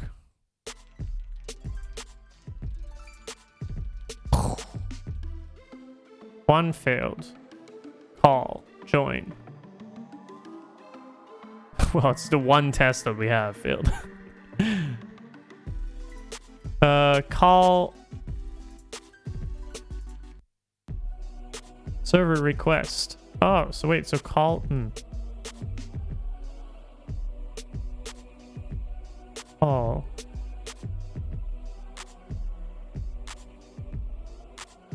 This one was a call.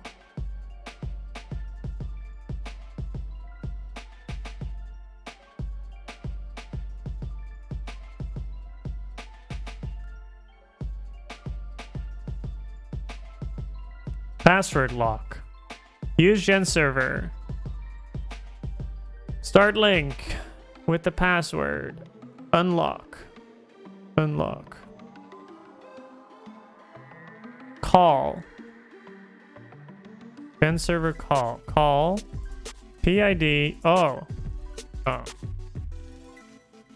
So it does need these things, I suppose.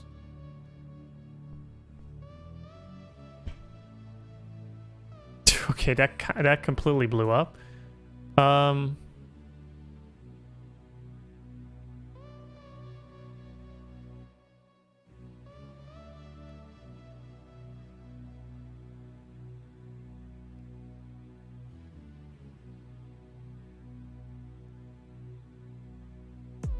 Handle call. What is from? I don't understand what from is.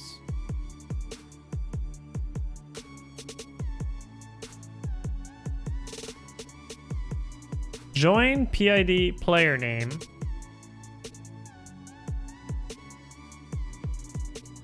We can do like Q you join just raw cats.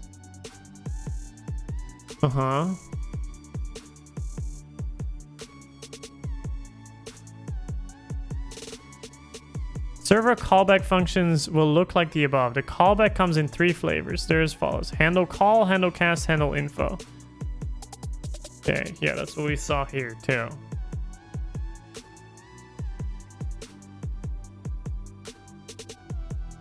Create shopping.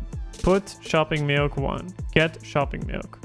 In the session above, we interacted with the shopping bucket. Since agents are processes, each bucket has an identifier, but buckets do not have a name. We've learned that a processor can register in Elixir by giving them atom names. Right. However, naming dynamic processes with atoms is a terrible idea. If we use atoms, we would need to convert the bucket name, often received from an external client, to atoms. And we should never convert user input to atoms. Yeah, that's terrible. This is because atoms are not garbage collected. Once an atom is created, it is never redeclared. Generating atoms from user input would mean that the user can inject enough different names to exhaust the system memory. In practice, it's more likely that you will reach the Erlang VM limit for maximum number of atoms before you run out of memory, which will bring your system down regardless. Instead of abusing the built-in facility, we create our own process registry that associates a bucket name to a bucket process. Interesting.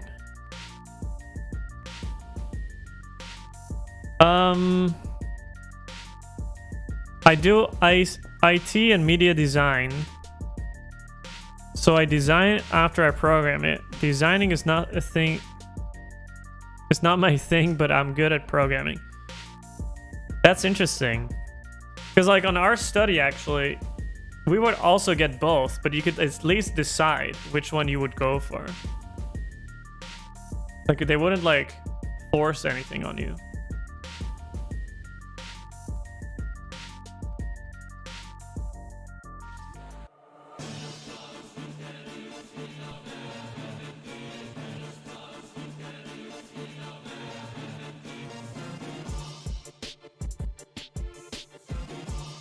Okay, so they explained agents before GenServers. And then also there's tasks. Convenience for spawning awaiting tasks. Oh.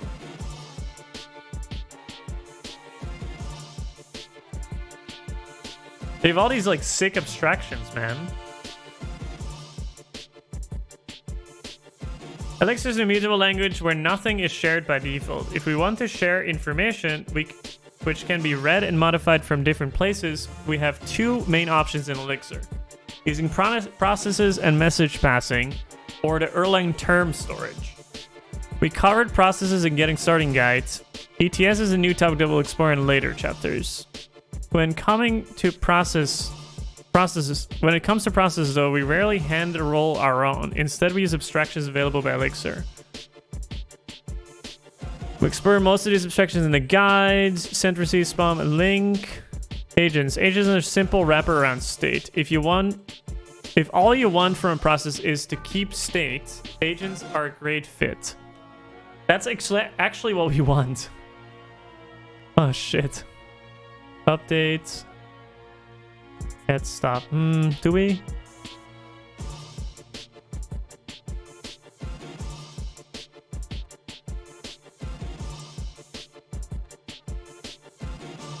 Kind of.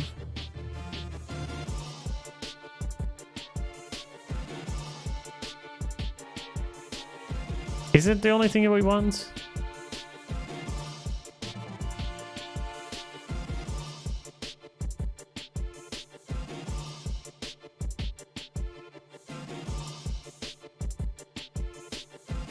Format is it? Let's discuss client server dichotomy. I don't know how you pronounce that. Google.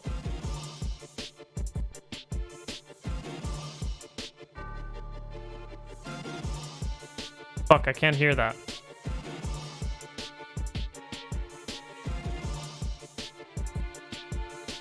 Dichotomy. Dichotomy. Hold up. What did you say? Dichotomy. Dichotomy. Interesting. Don't know what that is. Dichotomy. Sup, Lavra? It's like an overlap between two terms or structures. Okay. Let's expand delete function we've just implemented.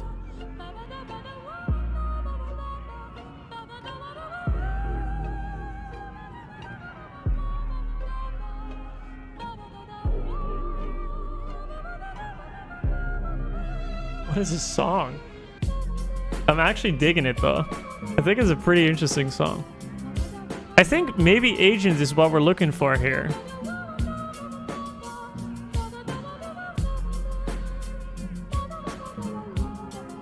Yeah, maybe we're overcomplicating it with like our gen server.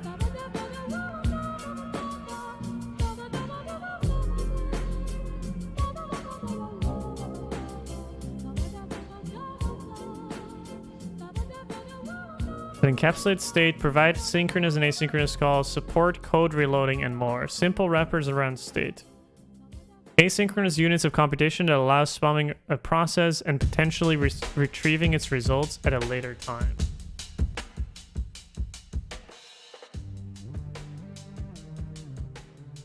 Zoomer life. Okay, Zoomer. Dichotomy was in my English Fabio exam a few days ago. Wait, you had your exams a few days ago? God damn. When do you get the results? That's exciting. Holy shit. It's been so long. It's been so long. It's fine though. We can like go low level first, right? Like we can understand how to create GenServers first. It's fine. Like we should not go like for an abstraction before understanding the underlying thing. Okay, so we've definitely fucked it up here. This is what we like. Let's go back. Go back in time. Okay, this is the fix, right? Yeah, so this was the working one. Boom, working state. Still a lot of errors, but it's a working state. Okay, let me think.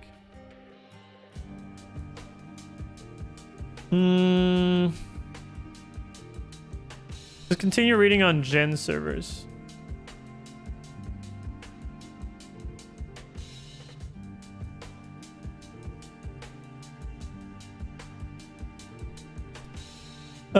We've learned to register process by Elixir by giving the names.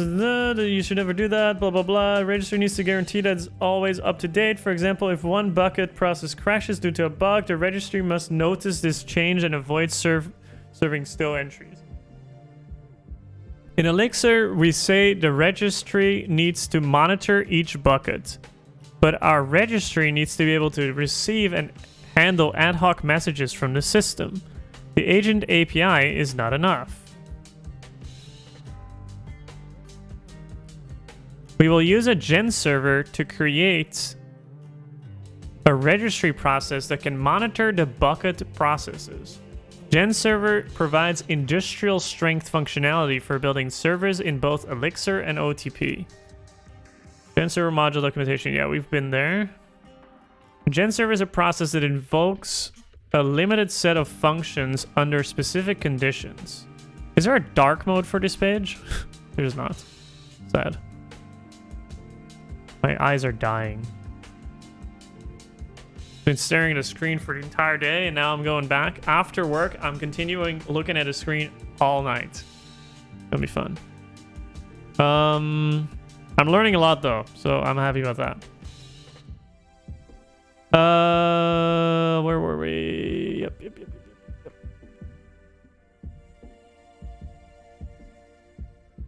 Please read the GenServer documentation. Once you do so, you're ready to proceed.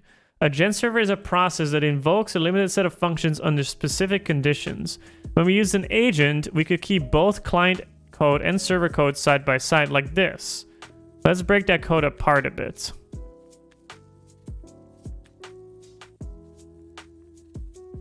In the code above, we have a process which we will call the client, sending a request to an agent, the server. The request contains a synchronous, an anonymous function which must be executed by the server. Yep. In a GenServer, the code above would be two separate functions, roughly like this. Put and then GenServer call. Yeah, that's what we did. There's quite a bit more ceremony in GenServer code, but as we will see, it brings more benefits too. For now, we will write only server callbacks for our bucket registering logic without providing a proper API. Okay, let's do that too. Let's just uncomment this. Actually, no, fuck that. Fuck that idea. Maybe we should just revisit these. Uncomment these. Let's do it one at a time. And with tests too. Dev handle cast. Handle call. Handle call. Tuple. Join. Player name. And then state. No, we have from state. And this is like, I guess state is fine. For me, state is clearer than just players. What's up, Josh? Really enjoying the stream. Thanks, Crafting. Appreciate that. We're doing like Tech Wednesdays now. So like, it could be programming, it could be like soldering, it could be like electronical engineering. It's like a way for me to like continue learning and just doing awesome tech stuff. So I hope to do this every Wednesday. It's a bit hard to set up because the way my MacBook is connected to my computer is a little bit flaky, where I sometimes have to restart my PC like 3 times to get it working. So I spend from like 8:30 to 9 to get this setup to work. It's kind of flaky. Okay, so there's from... And then we do reply with... What do we want to reply with? It's probably the position or the player name. Or we can just do the whole state. What is map fetch?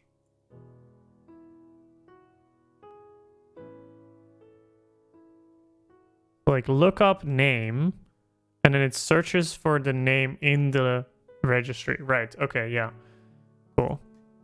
So what we want is like you get the player name, you join, and then I guess you get the updated list back. New state. I don't know if that's too much, but we'll see. So new state is state plus plus player name. So we're appending the player to the end. And then we do reply with new state, and then we update the new state. That's what we're gonna do. So a better way to do this would be... No, it's fine. Not the prettiest, but, you know, this will probably work. Okay, let's just implement this one first. So let's have join player name, and then you call it with join string down case, and then we call it rather than cast it. And then how do we call it? So start link, cast, registry, tuple, call registry, tuple. Yeah, okay. So in theory, this should work. And then if we also implement players. What's up, Suki? Oh, Wolfie, thanks so much for the raid. Welcome, Raiders. How's it going? Oh my god, if you guys haven't checked Wolfie out, please go check him out. How was your stream, Wolfie? Thanks, Josh. Oh, good. Wolfie Ray thing, how was your stream, bro? Also, if you guys haven't checked Suki out, also a lovely streamer. He plays like a variety of games, actually. It's quite surprising. No joke, by the way. It was a bit short because of neck pains. I finally played Valorant today. Did you kill it? Did you destroy people? And my internet died. Oh, really? Dude, honestly, Ziggo is having a lot of issues these days. It really did. Like, yesterday and the day before, my router kept restarting. Oh, you're a KPN? Oh, okay. What the fuck?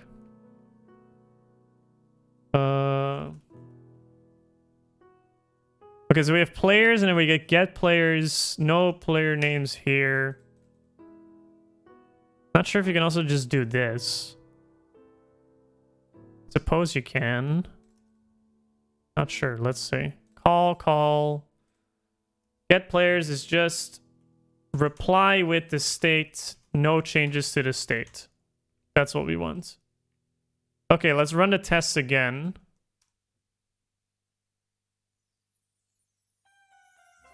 Broken. Left, Jizra Cats, Q, okay. Yeah, that's now changed.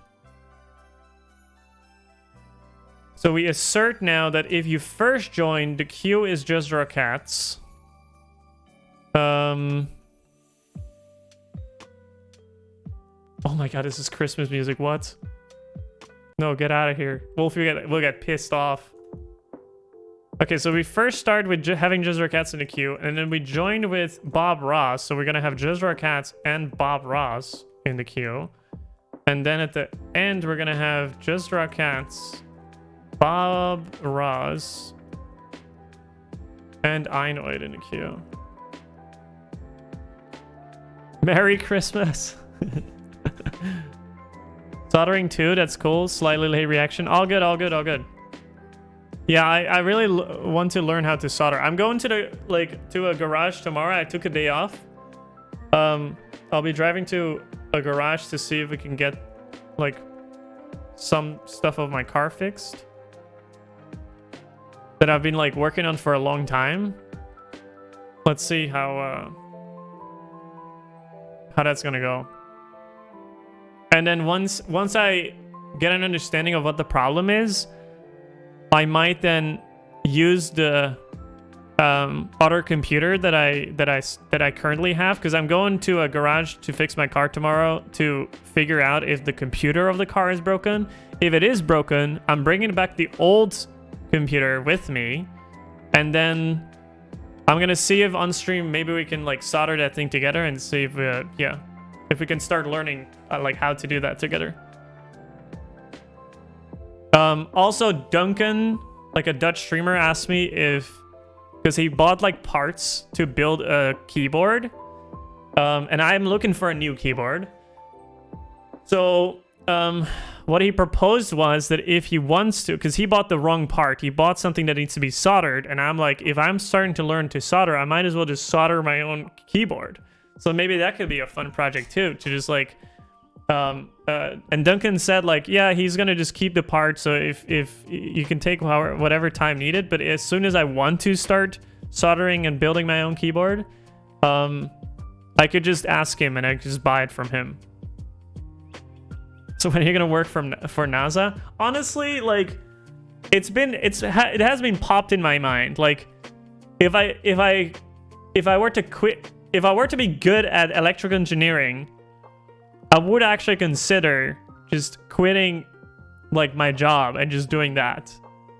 Because for now, like this seems to be very interesting to me. Like to the point, like interesting to me to the point where I'm like, when I'm not streaming, I am literally just Googling shit and like trying to understand and watching videos on how electrical engineering works. It's like super fascinating to me.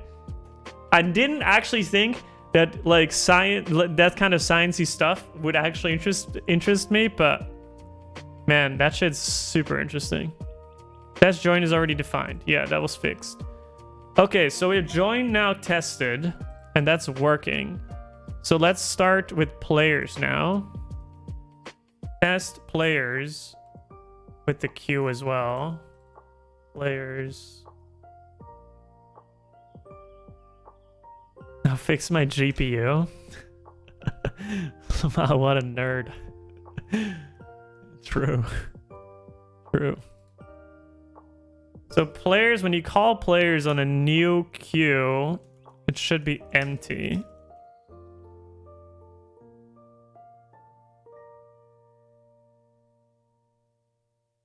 Dude, honestly, I've been watching those GPU fixing videos. Fuck me, man. That shit's interesting. Can I also...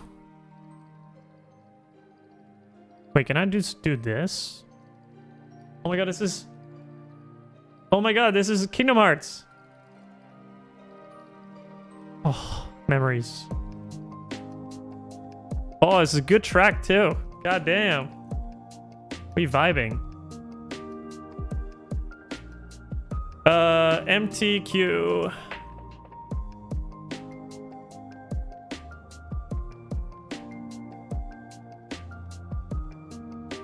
This is a bit trippy though. It's a bit trippy. If we start the queue with already players in it, we should also have that already represented. Oh, Kingdom Hearts. It's been a while. It's been a while. Following arguments we're giving. Oh, true. Shits.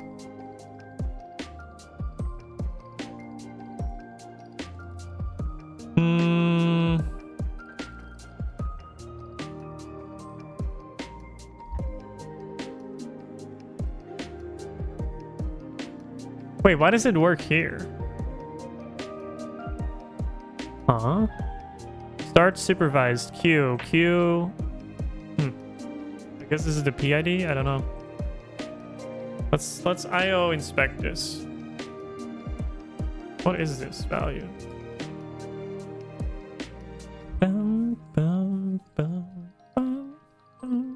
Oh, it's a PID, okay.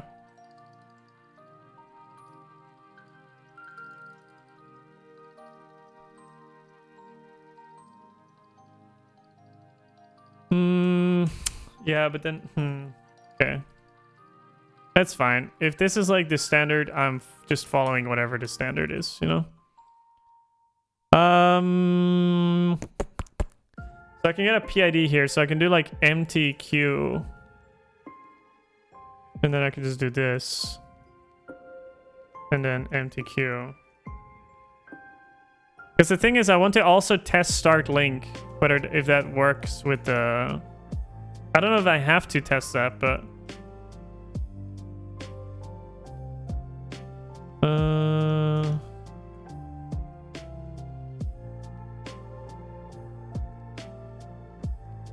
Because maybe that's already part of like the GenServer spec, kind of. But we'll see. Okay, that works. So we've tested... Well, we can test one more case with QJoin. So we can just pass the current queue. And then we can assert that if we call assert queue players queue equals join Bob Ross. Yo, want to become famous, guys? Sick. Want to become famous? Same. Wonder what it's like being famous. I think it's both good and bad.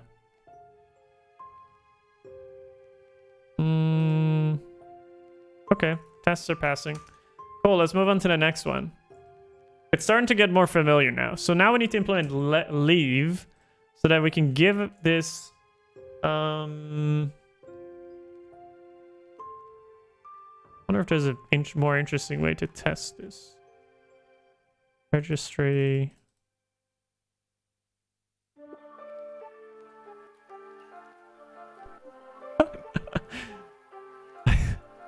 Megalovania. All right. Test. Leave.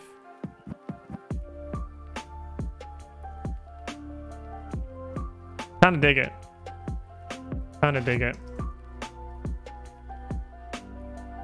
Bum, bum, bum, bum, bum.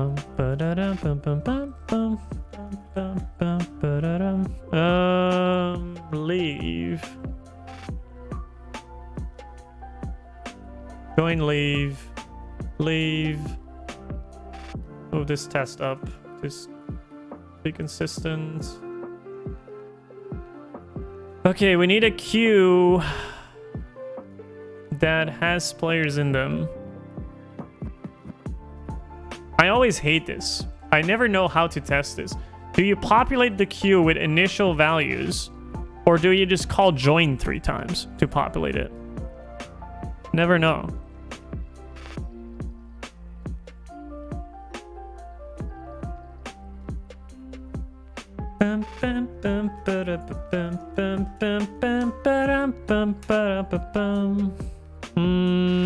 Okay, so we do q dot, user can type q dot leave q Bob Ross, and then it should be that the q is then just draw cats inoid. But we should also test that you cannot join multiple times. Cats should still be this. That test will probably fail because I don't think we're doing that check anymore. Yeah, exactly. So we have an extra Jizzra cats on the stack. And then this one we'll just leave, and that's correct. We can do players here. And it should also equal this. Should still fail one test. Oh, something went wrong there. Definitely did not enjoy that.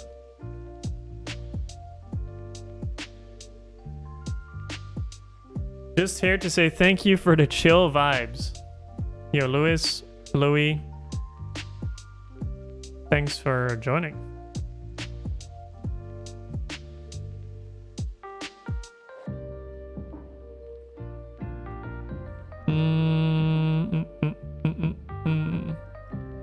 Very glad you guys are learning something because I'm learning. Okay, let's comment out that use case for now. I don't know if it's breaking the test. That would be kind of weird. Because leave is breaking. Yeah, leave is... Test leave is an exception raised. No handle cast. Okay, yeah. Leave is there, though.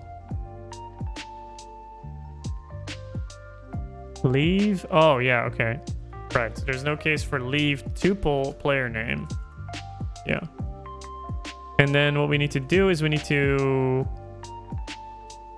create new state equals, and then we just do whatever we did here. Enum take no leave. List delete.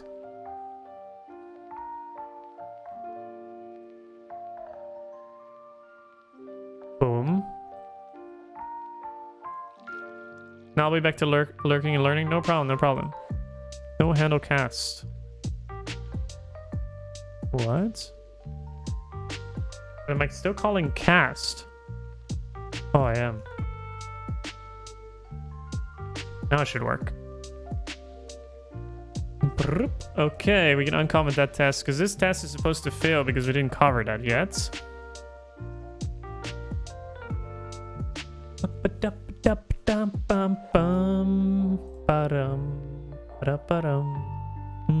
Okay. Okay, so we have leave implemented now. Leave players. So we got this, we got this. Let's do pick now. After players. So you pick, and then you have the amount you want to pick. And then we do new state again, and then we do whatever we did here, which was enum take. Ooh, this returns us the things that we took, right? But if we enum take, we also need to... Because take doesn't actually take it from the rest, right? So if I take 2, it will not, because it's all immutable. So like what I need is like I need to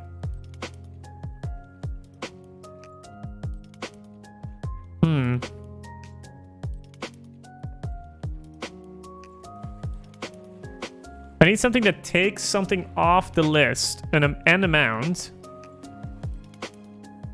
but then it also removes them from the array. Drop, and then 2.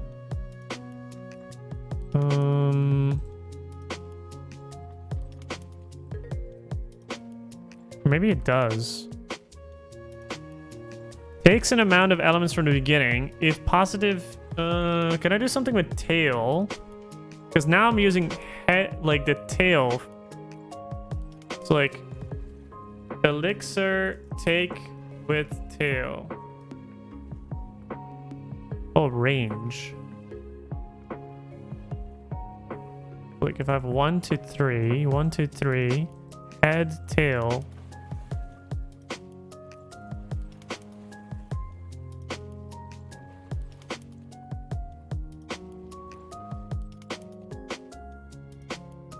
Take X amount elixir from list. No, not the last items.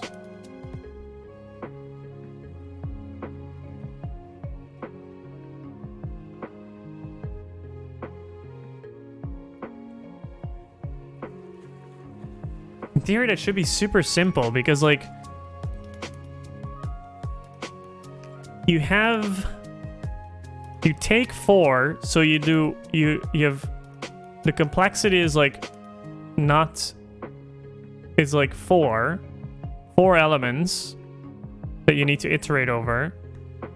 And then from that point on, you just take the linked list. That's what I want.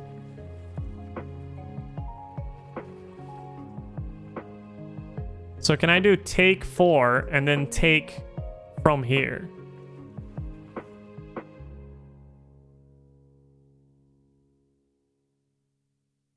Sometimes when you're learning a language, it's probably the hardest part, just finding the proper built-in. Pop at. This is what I need. Yeah, I think this is what I need. Because it's like 1, 2, 3, pop at 0. Oh, can I pop index? Oh, I need to pop an amount.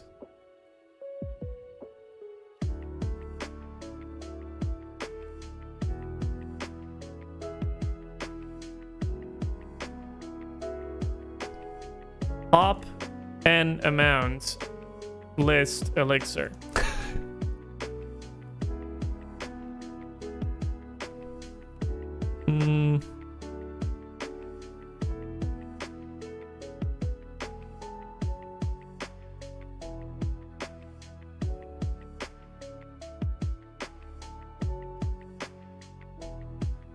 Man, this is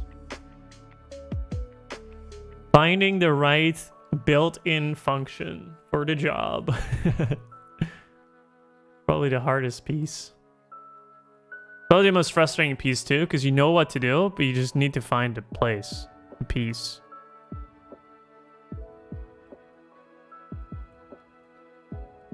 Where all consecutive duplicate elements are collapsed into a single element. Bum, bum, bum, bum. Drop. We already looked at this.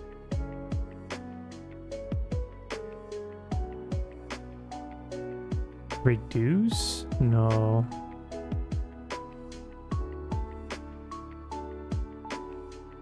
Take. So we take 2. Yes. We can take, and this is like the picked players, and then we need the rest. So like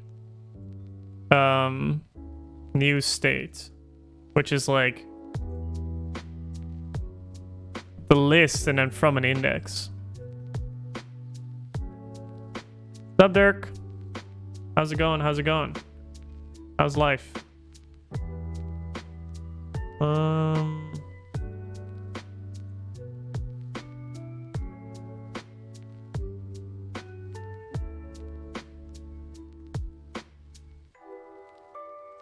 It's probably just get, enum get or something.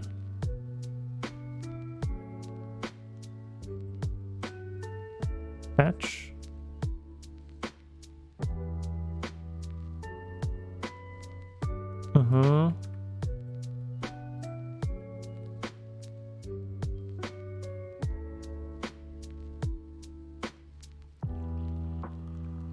We need to get the array from a certain place.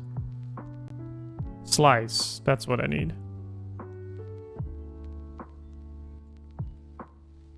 Index range. How do I do the end?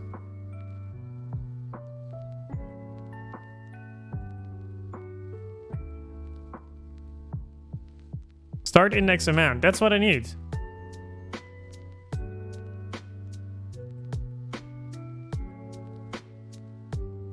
The amount is 0, empty array, or start index is out of bounds. Enum dot slice state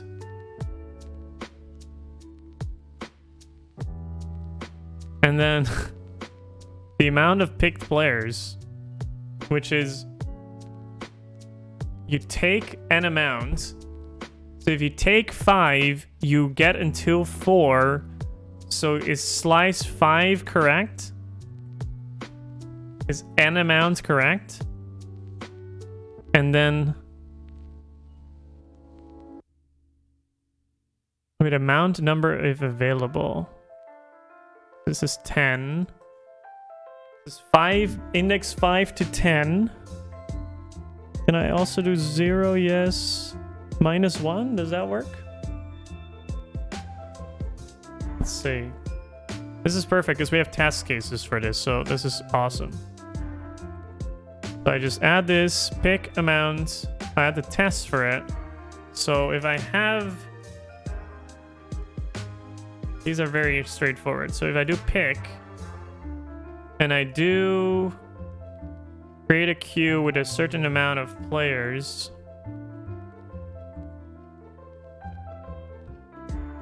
So let's say I have the initial players is 1 to 100. And then we do enum.map function.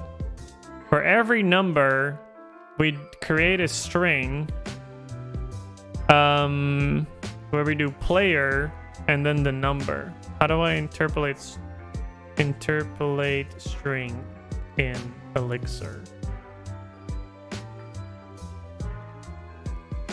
Excellent. Number.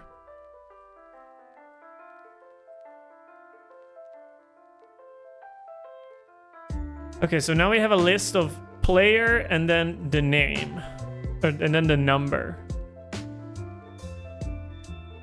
So we pass it in here, and then let's just assert that that's correct. So let's just take the head off of the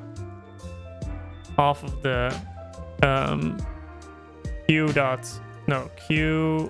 dot players q, and then assert that head equals to player 1. Actually, yes, player 1. Okay, let's test that our tests are working. Broken. FN does not work. Map.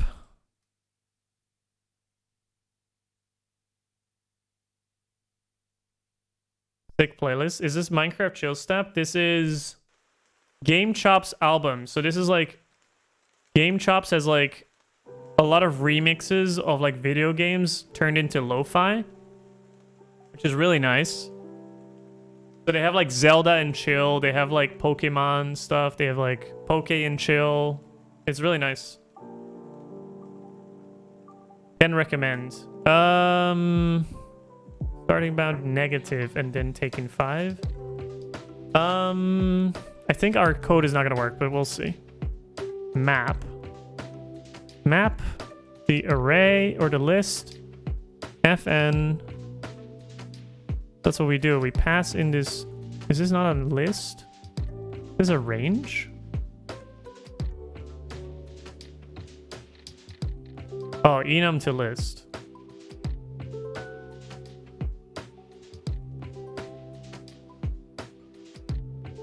Don't know if that changes anything.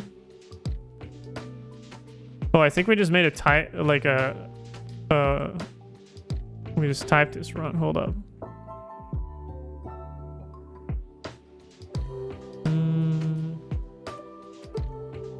Map. Oh, it just needs the end. Okay, so we did do it wrong, but we just typed it wrong. So I think this also works. I'm not sure if I like this more. Oh, I need an equals sign, and then I'm not sure if I like this more. Maybe. Derek is here? Yeah, Derek is here. I honestly, I just know Derek because I keep finding him in all the streams that I watch. It started with Wolfie's stream, then in Weck's stream, I think. I just keep finding him. It's like we're twins. He's everywhere like a virus? I wouldn't say that. Okay, so we're good. So this part is working. So we know that we've created a bunch of players here.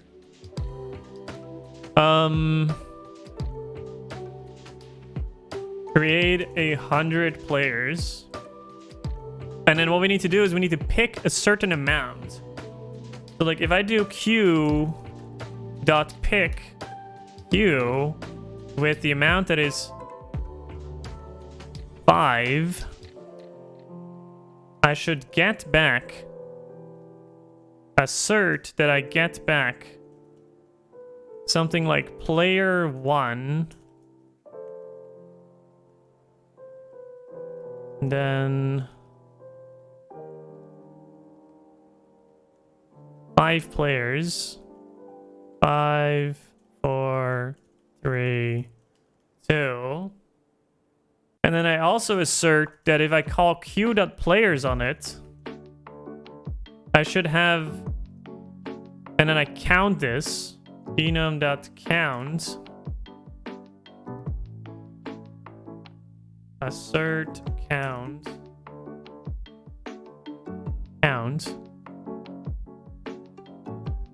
to equal 95. That's kind of what we want to check. Broken. Pick inside match. Cannot invoke the function qpick inside a match. Pick amount. Pick amount. Pick.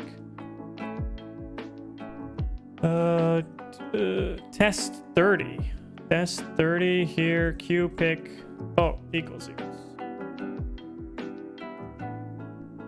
Is the fault in the test? Broken. That's a lot. Maybe we should do less. We could probably test it with 10 as well. Should be. Let's do 15. There should be 10 left.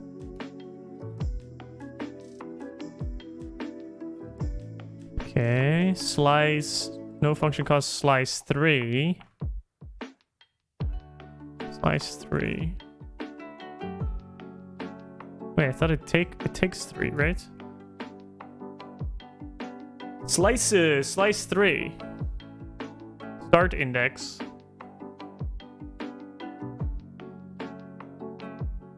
Index range.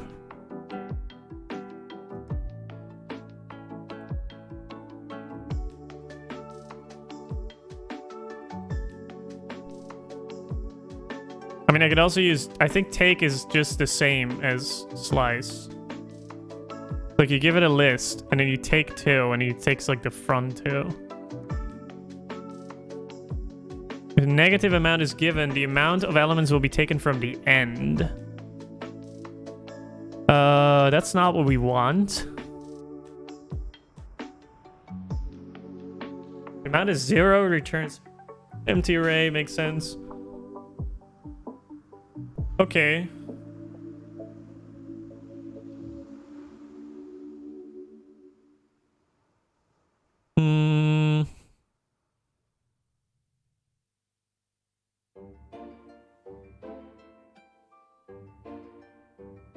Zelda. Where is this going wrong? Enum slice. So it doesn't like enum slice here. State, which is a list of players.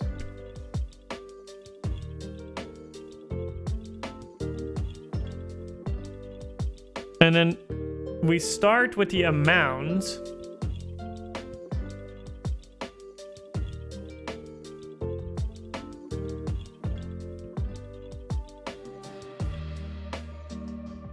I don't think it likes this.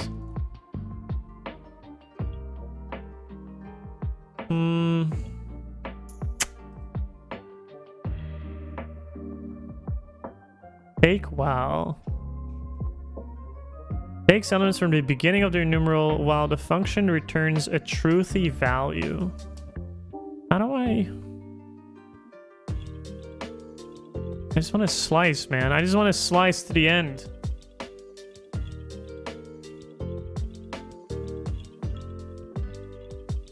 Index. I just want to have index. Product. What is product? This product is 1. Product of this is 24. I don't know what this is. Arithmetic error. Like, what is the product in English again? Like, what is having the product of something? Like, I'm Dutch, so like this is not my native language, you know? Man, it's already 12 almost. Find index. Flat map. What's flat map? ABC XXX AA BB CC. So it's like map, but then flatting the array. Okay.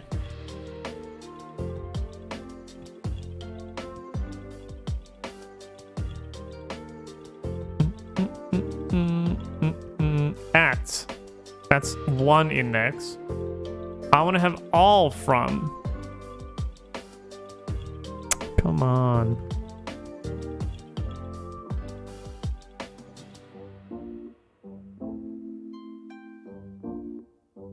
Oh, interesting. Why? Why would that be a thing?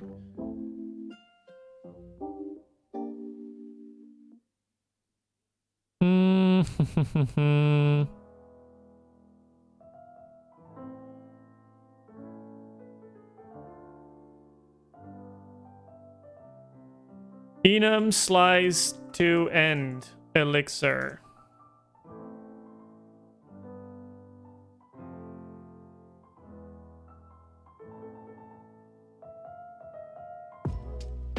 Whew. Yeah.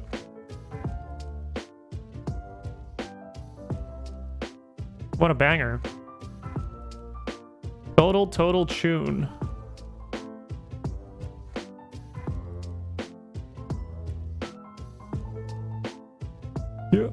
Yeah.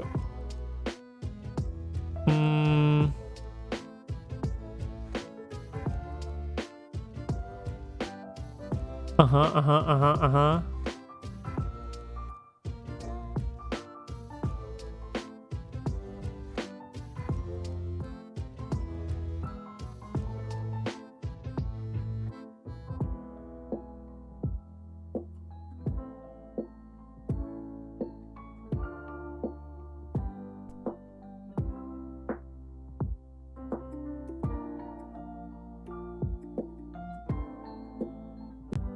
Take X get tail. Elixir. That's all I need. Like, how is it so hard?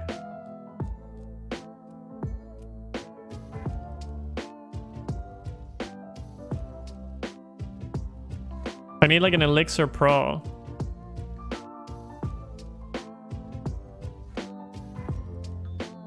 Dun, dun, dun, dun, dun.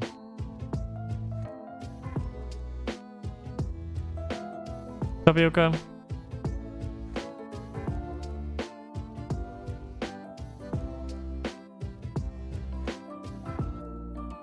Recursion. That's not what I need. Man, come on. How is this so difficult? This can't be this hard. There's no way. I'm saying start from here and get me to the end. I can do it like very hard. I can do like last index or something.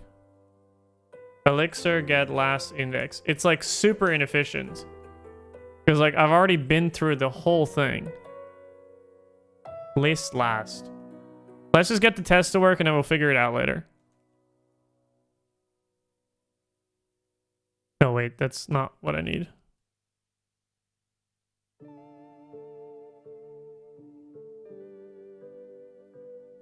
Size of. What? Didn't even know this thing existed. Okay, let's see. Our test should pass now. Undefined function size of. Oh, is this a different language? Oh, in C you would write this. Okay, yeah, sure. Okay, fine. You win. Add tail. Yes, sure. Sure, you can sum this. It's fine. I don't need this complication. All I need is to take 5 from the list. Take the first 5, and then whatever index you're at, I need that thing. That last thing that you have, and then I need your tail. That's all I need. I just need your tail, because your tail is going to be the new state. How do I get the tail?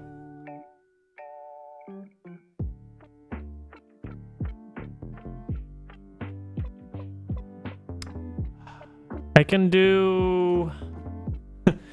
I can do...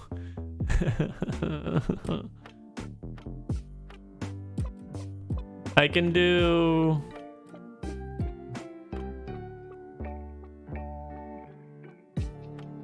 list.last from the picked player list. Oh, that doesn't work.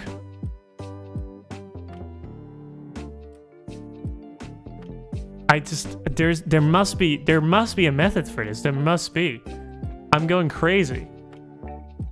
I'm absolutely going crazy. Somebody is like, if this gets uploaded to YouTube, somebody in the comments is going to be like, how the fuck did you not know? How the hell did you not find this? I'm just so confused. This thing must exist. I'm telling you.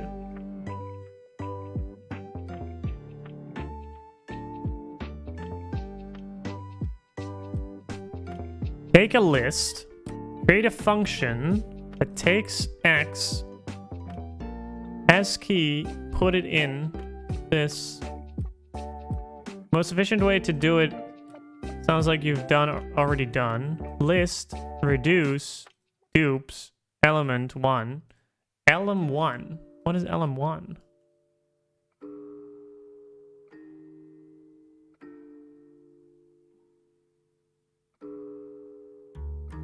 X is a tuple. Oh, I didn't know that existed. Sweet. Oh, interesting. So then I can actually change the code a little bit. Interesting. Cool. Take the first element, the second element. I suppose it's second element. I suppose it's index, right? 1 is bar. Yeah, okay. And I get the keys.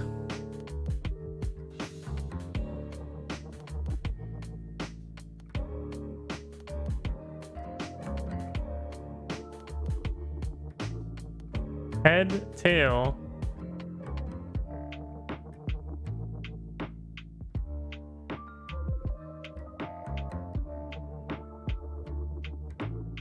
This can't be this hard. I just can't imagine. I'm just not good enough at functional programming to know what to do. This is like the frustration of every single dev that doesn't like know functional programming well enough.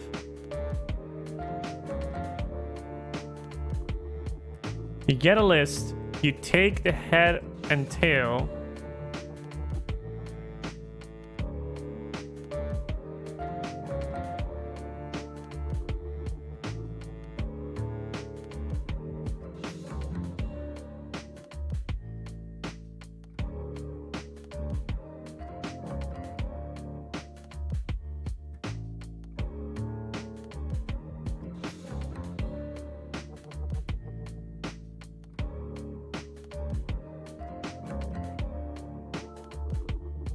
this is what I need to do. Exactly this, but for n amount. This is exactly what I need.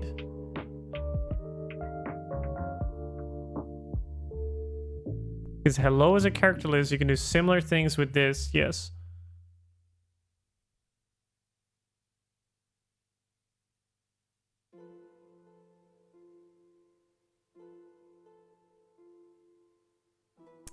I'm like almost at a point where I'm gonna reduce.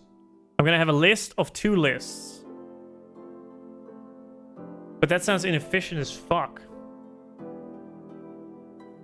It's like you take the first, so like you input is like 1, 2, 3, 4, 5. The first one you get head, which is 1, and then the tail is the rest. And then you put 1 in here until you've reached index equal to the amount. And then you put the tail in here. And then you need to stop. You need to stop the reduce.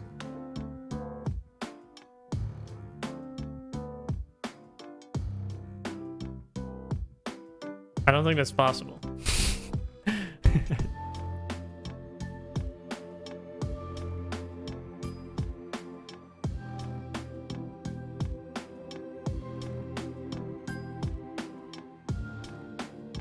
Why is functional programming so difficult? Head, you take the head and the tail, you call some list again.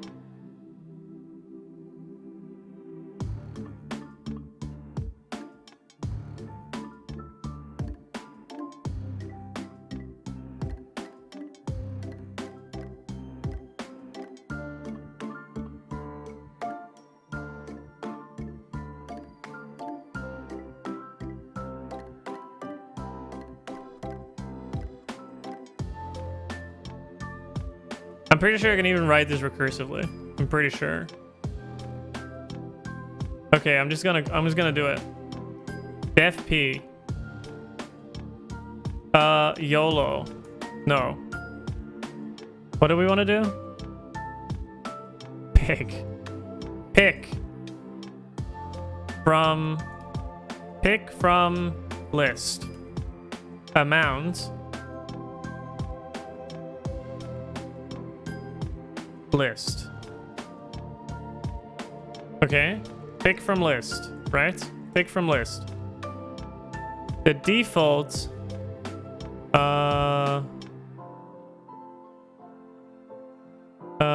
and then we need the accumulator, which by default is this list. Can I do that? Suppose I can. Hopefully. How's the live going with this? What do you mean? Okay, then we have def p, pick from list, if the given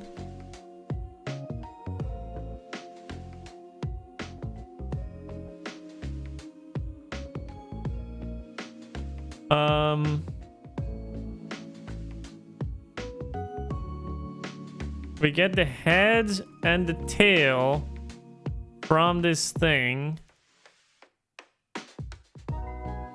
And then the amount that is left to do. And then the accumulator.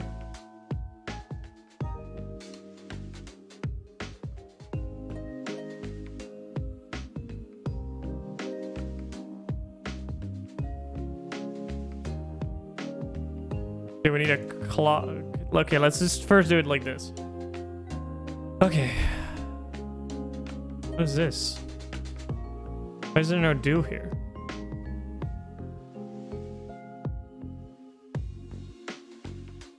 Bum, bum, bum. I don't know what that means.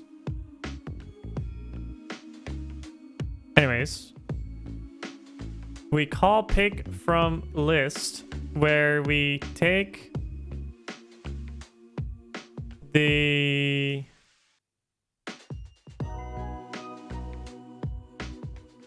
basically what we need to check, we stop, we break if I'm just gonna write pseudocode, right? So like if the count of the accumulator first argument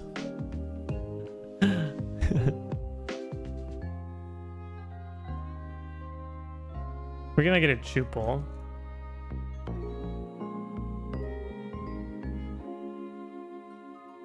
And then we can do enumerable.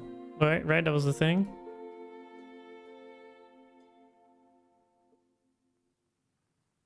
Was that it? Tuple, tuple, tuple, tuple, tuple, tuple. Tuple. Here, tuple. Elem. Elem 0 out of the tuple accumulator.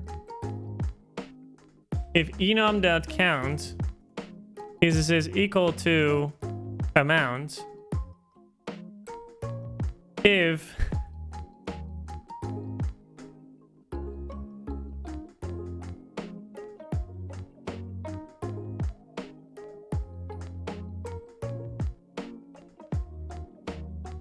then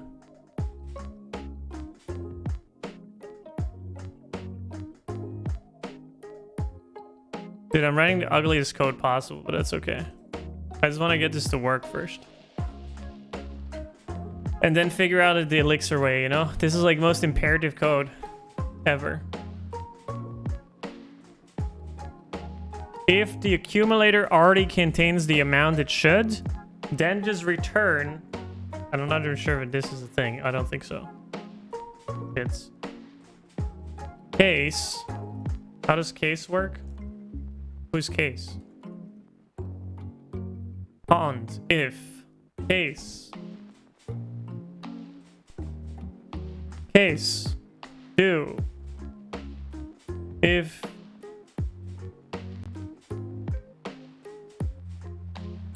If the count is the amount,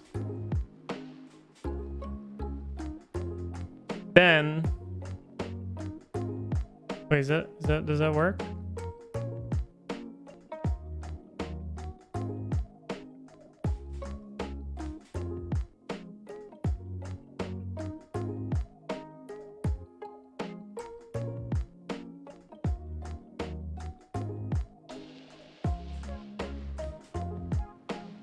I don't think that's gonna work.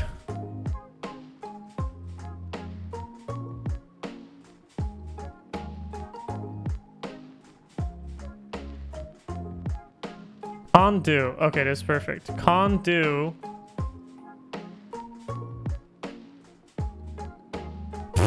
This is like the ugliest code I've written in so long. But that's okay. Just continue on going. It is completely fine. If the accumulator first element is equal to this, then what we're gonna do is we're gonna return the, oh god,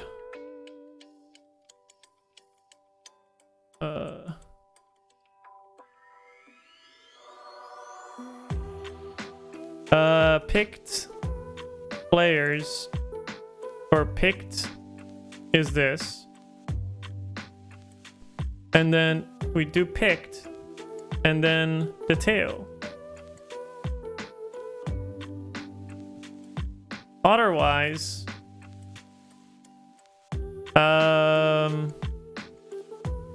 all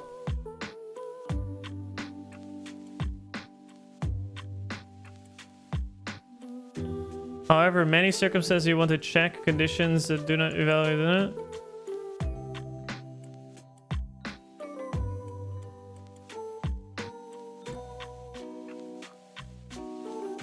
If all conditions return null or false, an error will be raised. For this reason, you may be at a final equal to true.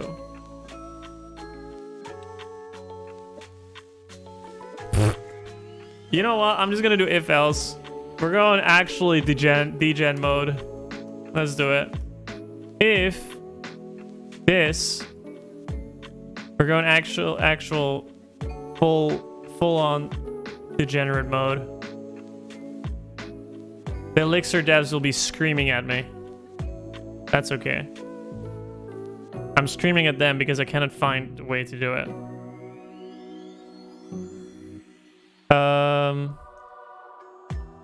Return picked and tail. And then what we do here is if else, then we do pick from list. Tail amount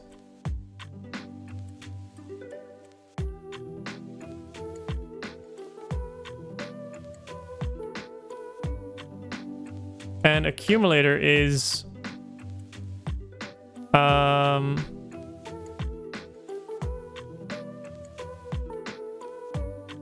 oh god, this is gonna be so inefficient. I just realized. It's fine though.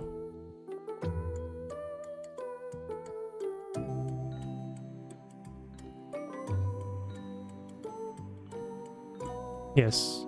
Yes, it does matter.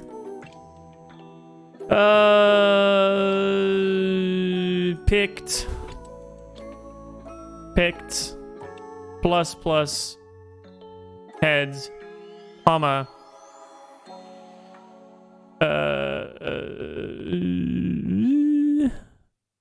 tail.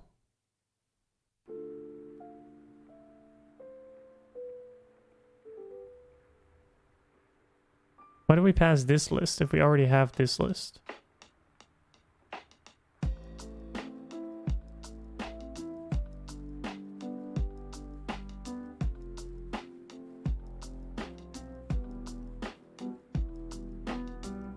List is this.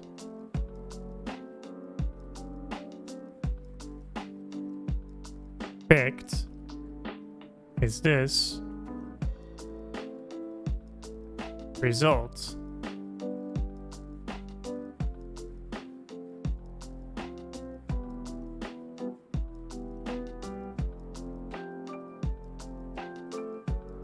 You pass a list in the amount, and then it will call picked from list with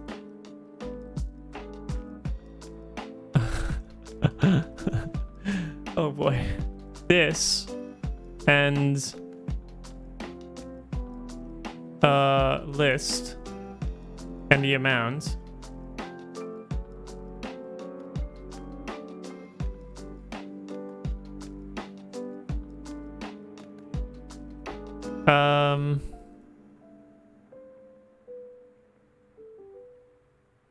Not sure if that's what you want, but sure.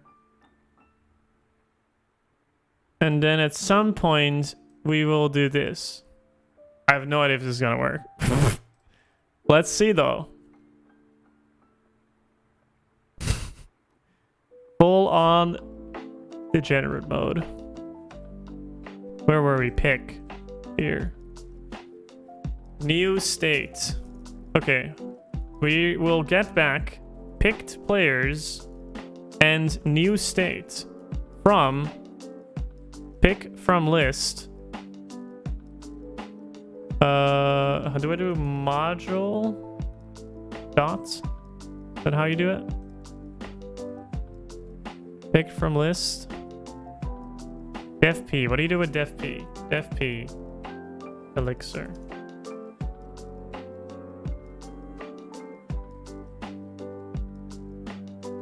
Def P. Do some. Okay, so you can just reference. Okay, good. Cool. It's been too long. It's been too long. Okay, and then we do state amount. IO inspect.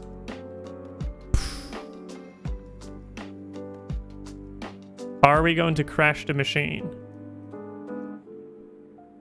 Did we already crash the machine? Undefined function accumulator. Yeah, we don't need that anymore. We just have picked right here.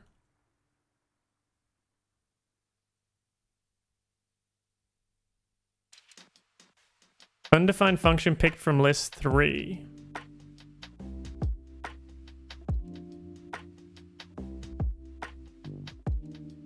Fixed.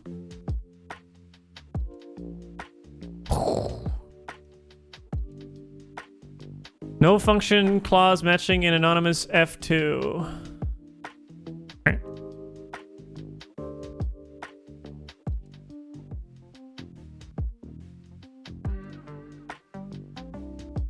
Reduce, enum reduce, handle call 3.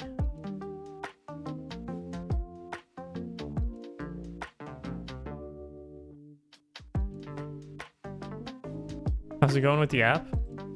Going all right. Pick. Yeah, okay, so it's failing on pick. Should be still here. Yo.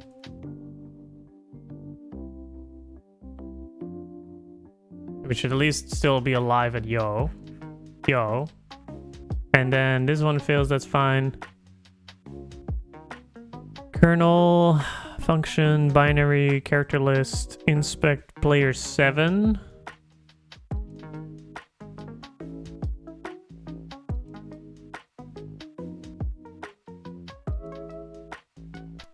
Okay, let's just inspect every call that we do.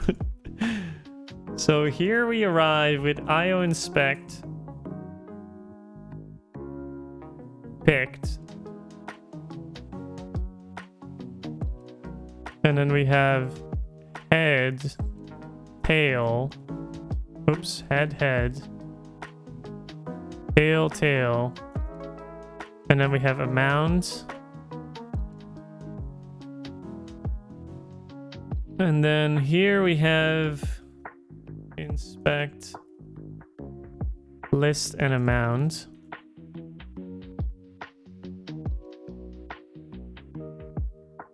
Oh, I suppose this inspect syntax exists. Oof, that did not work. Inspect, no clause matching 3. Okay. Sure. Okay. That's okay. We don't mind.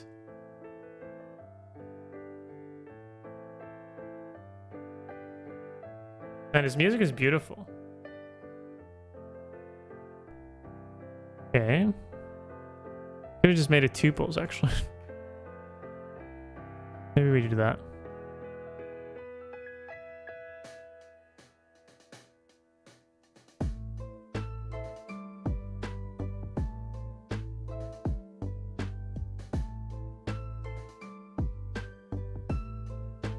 Dude, his music is super good.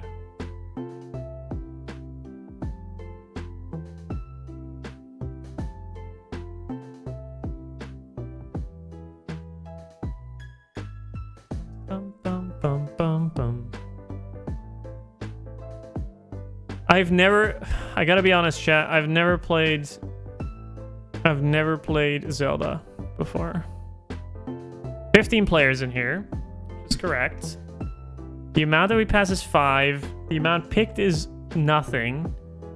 And then head is player 1, tail is the rest. And then we go in here and it's like player 1, player 2, and then once we reach players picked equals 5. The tail is here.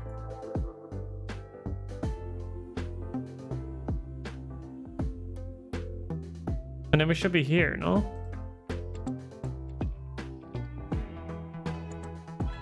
Yo.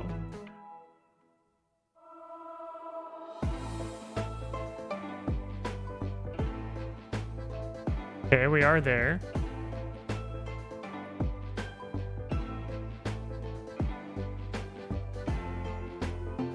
What do you mean, no anonymous function?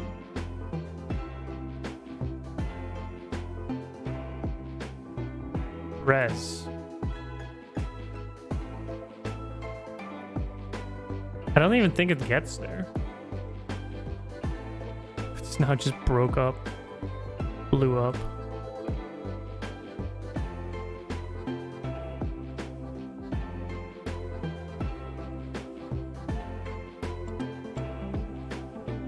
I love how the mix command just blows the fuck up. Okay.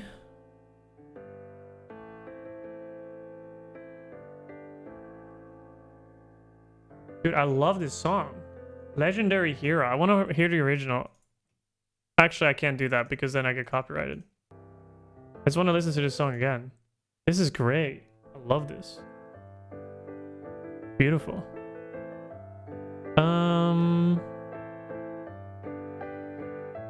Res 1, 2, 3, 4, 5, 7. We're missing 6 here.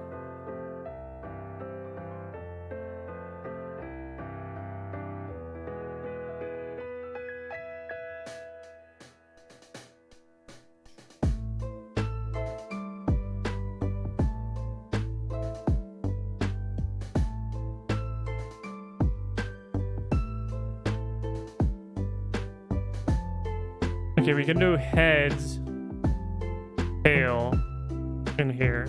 We just construct it back. And then we're good. Sup, Lisa?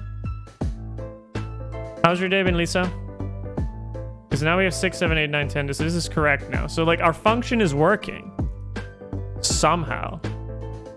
My recursion is ugly, but it is working. Which is the most important piece. So now I need to construct is saying that picked is here and picked players and we have list. What if the list is empty? FP pick from list. When list is empty and the amount do end empty.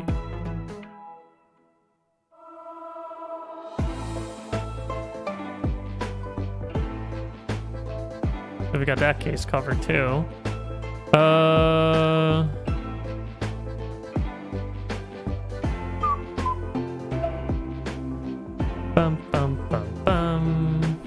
So this is state.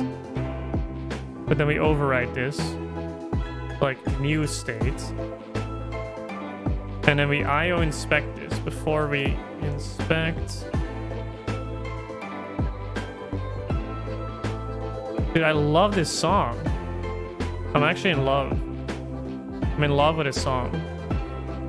I have that all the time, by the way.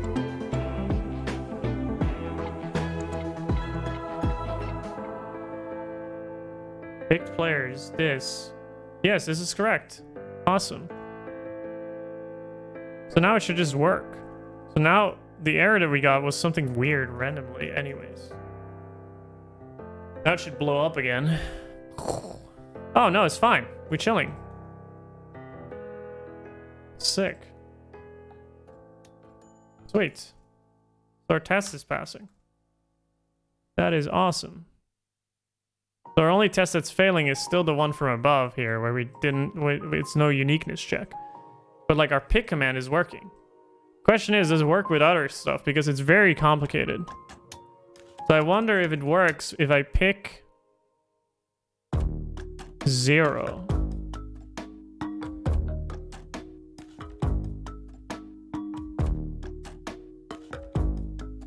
Then it should still be the same. Bandit fix, best fix. The thing is, if you do a hack like this, you want to cover it by unit tests. Because then later on, you can just fix the implementation because you've bombarded it with tests. So 0 case is working too. Okay. What about the remainder of the 10? So like if I take them all, what would happen? I think this case is gonna fail. I think this case is gonna fail. Yeah, recursion. Infinite loop. Yeah, GenServer timeout. There's one case that we haven't covered when we've hit the end of the list. So when devp pick from list has nothing to pick from, picked, and then empty amount do end, you just return picked empty. Continue. Enter. Restart the tests. Good night, Huka. So now it passes, but it's still not fine. Pick 10 equals, but it got something else. What? Pick 10? Oh yeah, this is not empty. This is supposed to be the remainder. So like I picked 5 from the queue. There's now only 6, 7, 8, 9, 10. And then... well, we can copy these and then just put a 1 in front. 0, 1... oh, wait, this doesn't work. Oh yeah, no, it does work. This is what we should have. Oh, I forgot a comma.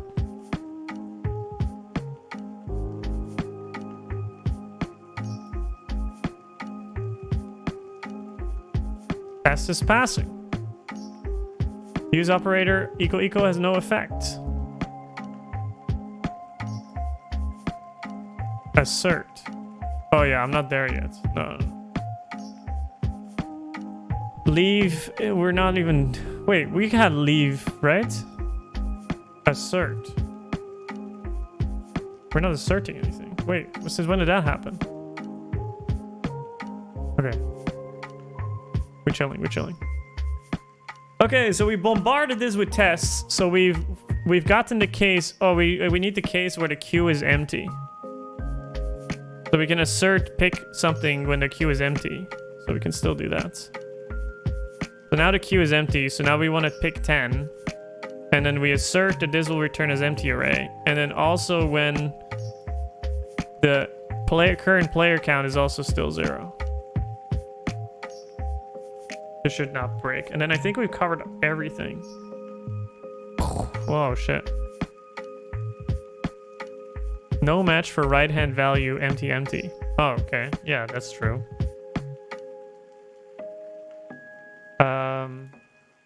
Yep.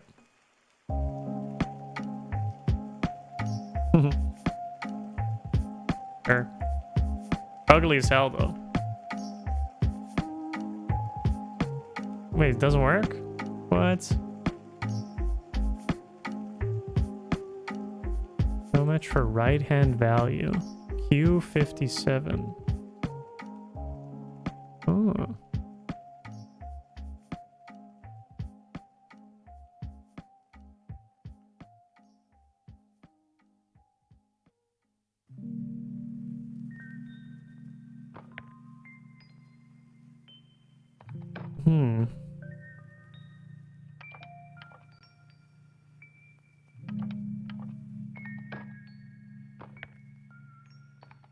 Trying to pick 2 from the queue. So this is 10. State is empty array. We're passing state empty array here. Empty array is handling here. Why is... what? Oh, this is not a tuple. Oopsie, whoopsie. There you go. We don't need this one.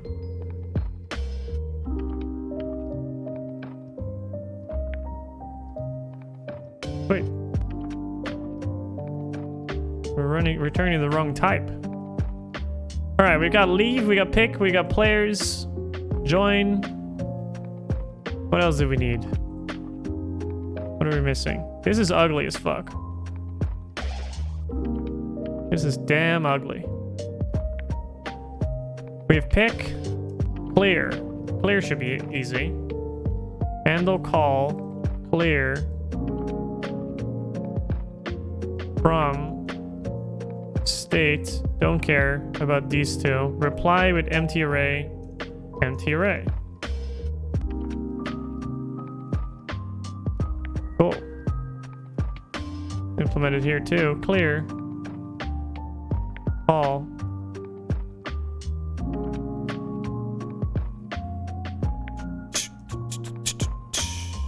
Pick, player, pick, clear.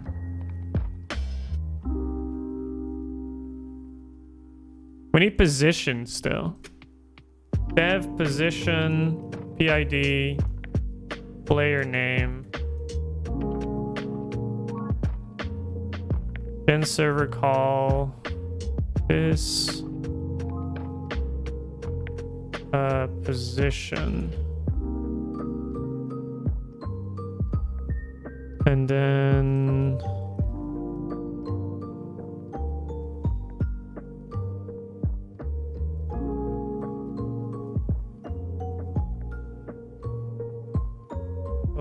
position.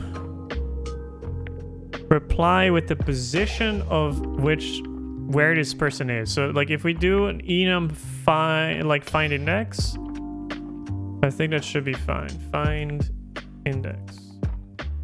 And then +1.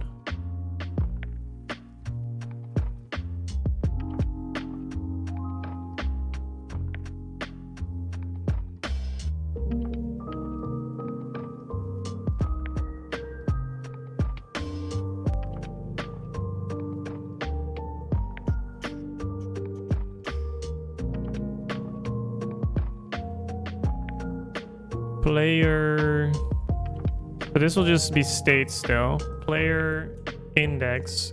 We can just do this probably. Enum dot find index of state fn player. Oh, this is not correct. This should be player name. And then for every player that's in here, we want to check if that's equal to player name.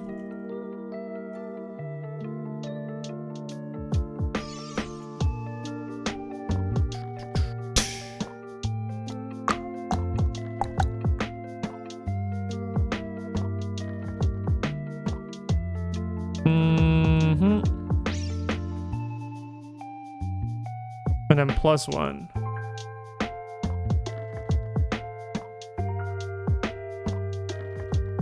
Write some tests.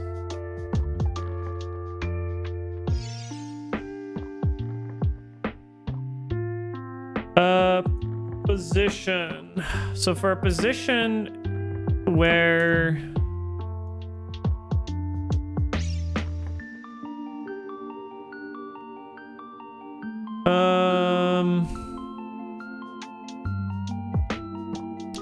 so what we want is we want to queue position on an empty queue.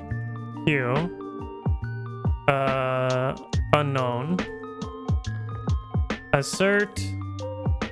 It should probably give us an error back, right?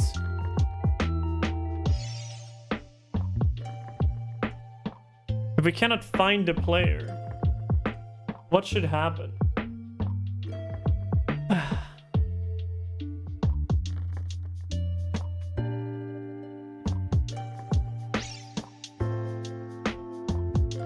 What does find index do when find index nil?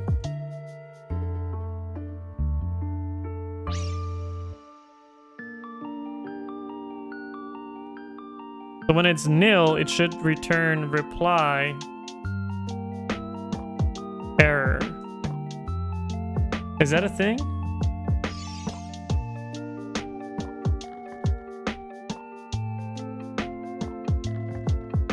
Reply error. Oh, so in all the cases, we should actually be okay, okay. Like, okay, state. Okay, state. Okay, state. That would be the best. Because then here we can say, if it's nil, we reply with error. Error.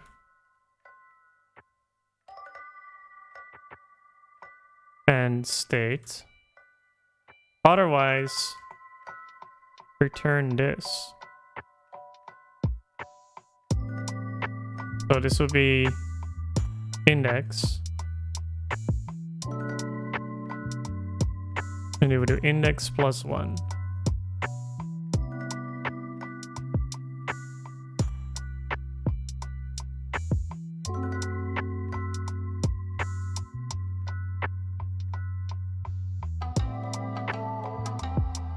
And then here we do okay position. And then here we reply with okay the new players, pick players. Here we call okay with the clear state. And then that should be it. This one's okay, reply, okay, reply. Okay, okay, okay, okay. Well, all of our tests need to change now. Because this should be okay, this.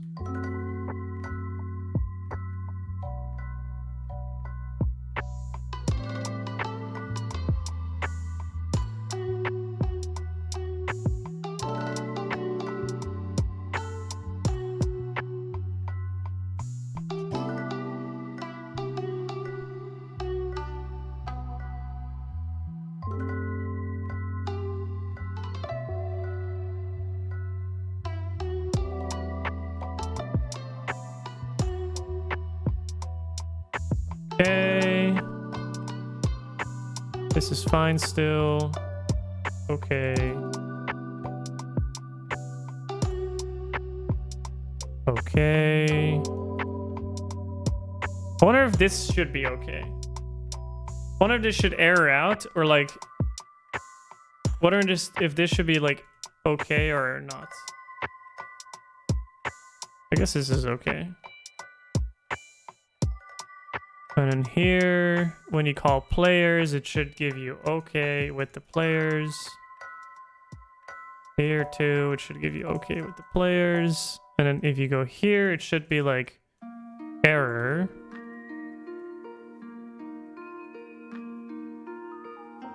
If you're asking a position for an unknown player, like we can even give it a message if we want.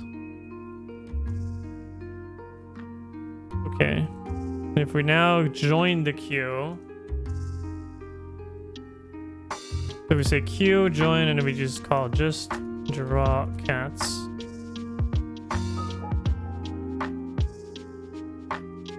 And then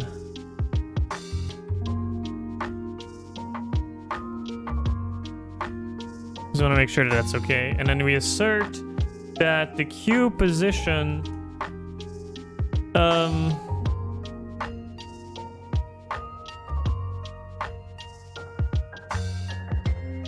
we want to test it with uppercase too, like normal casing, because I think that's where I have a bug now. And it should be okay with 1, position 1. But I think this is gonna error. Ooh. Oh yeah, oops.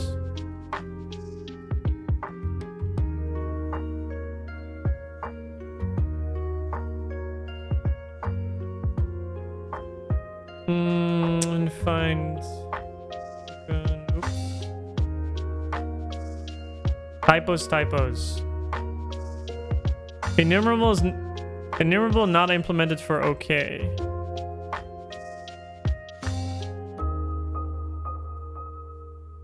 Oh, right. Yeah. So players does not give me the actual players back. So there should be LM1.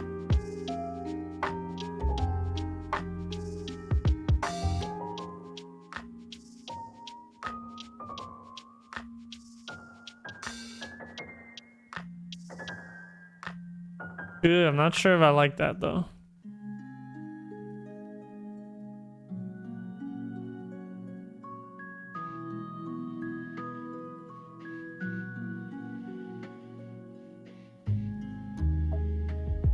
Oh, left is right.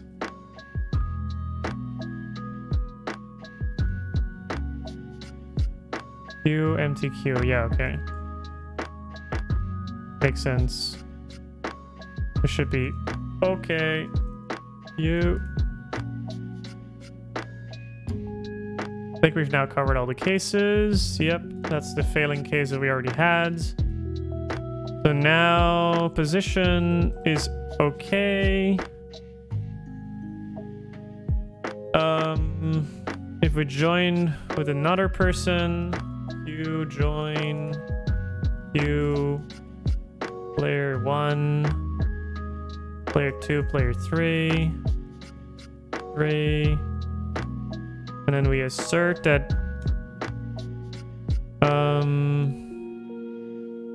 player 2 should be position 3.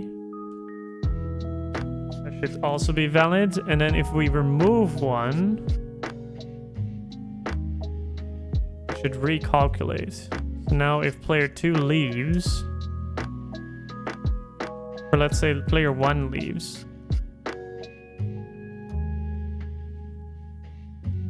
like all we care about is this, all of these. Care about this too. And then we assert one more time that player 2 is now position 2. We should be good to go. Wait. Let's add an error message though. Player not in queue.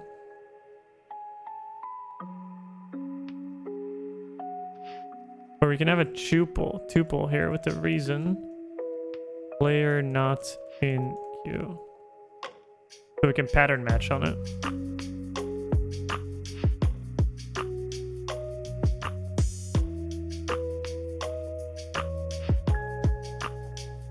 Maybe it's better to have just a not found.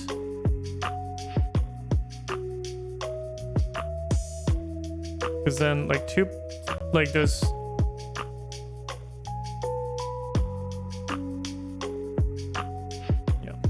Cool. I think we've covered all of them now. So we've joined leaf, pick, delete the queue, which is something else. Position and players. Start, end. So we don't have start, end, but like the rest is all good.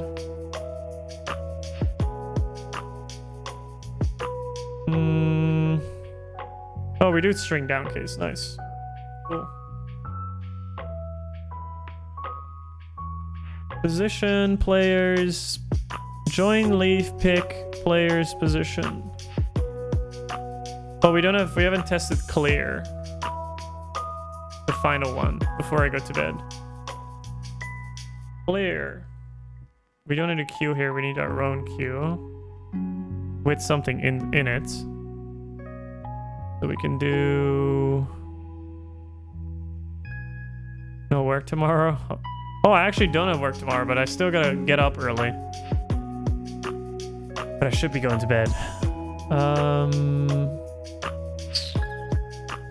Yeah, so populate the queue here with like three players. How are your plans doing? My plans are fine. I bought some more for on the balcony. Super happy with it. It's just that I have some it's very awkward, but I have some what are they called?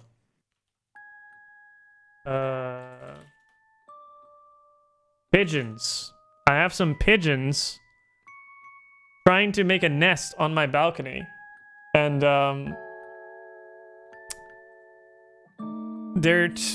it's annoying because they just shit on everything.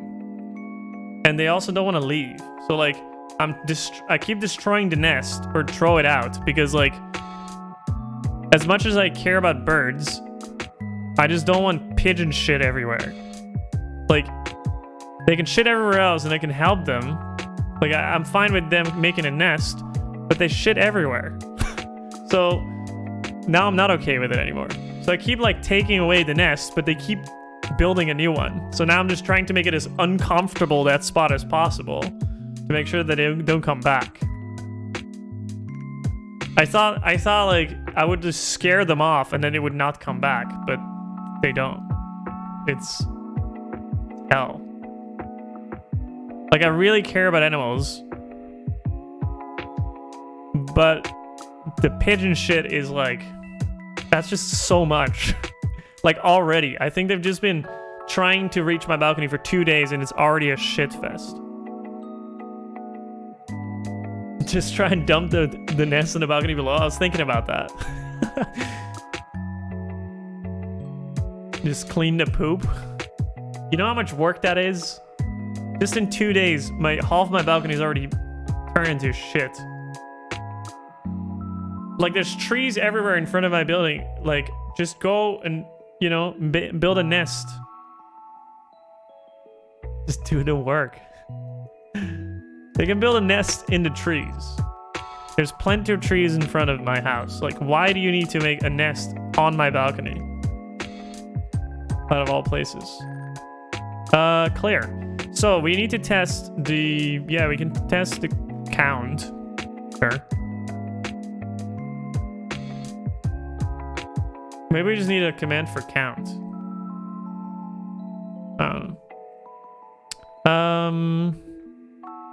Few players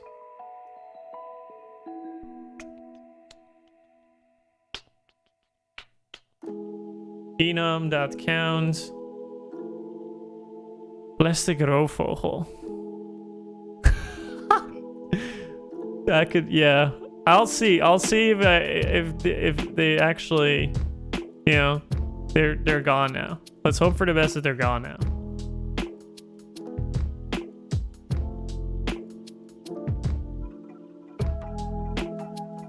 You.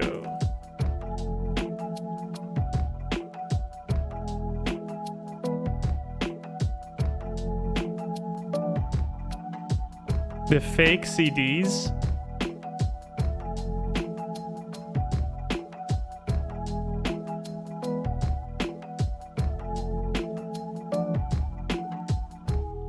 The fake CDs. Nice. Sure.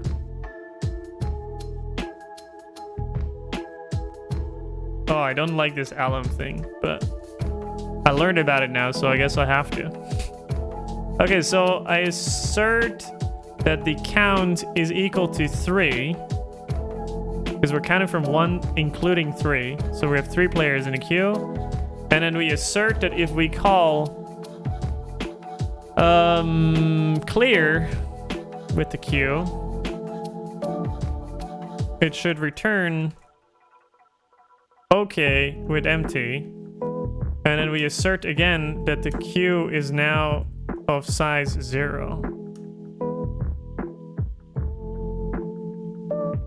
I hope they stay, get pet pigeons.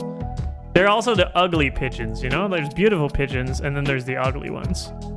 I'm stuck with the ugly ones. I made a typo somewhere.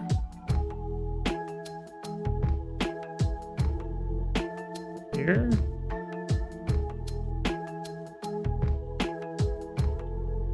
Here. Few players. Few.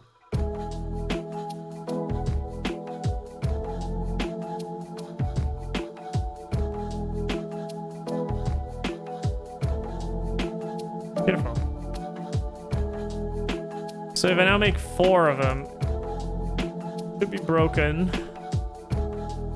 Yeah, okay. If we don't call clear, it should be broken. I like the ugly ones. Nice. We'll see. We'll see if I can get rid of them. I think I can. Oh, we still have the failing test case. Should we fix that too? Man, it's so late already.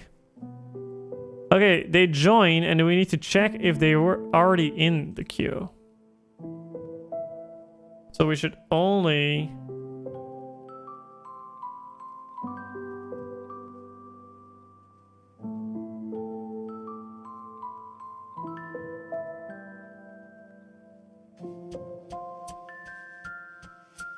Crazy boy, yeah.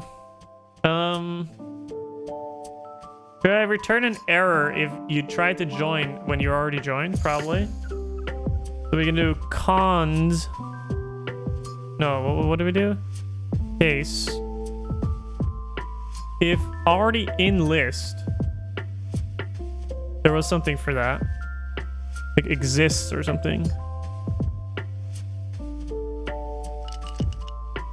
This is sleep music. This is making me sleepy. Alright, chat. Get your favorite pillow. Time for bed.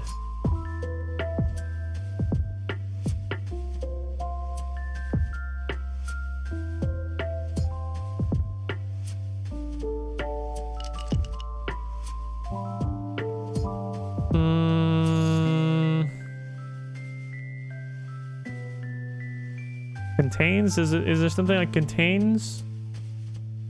Any? I can do any.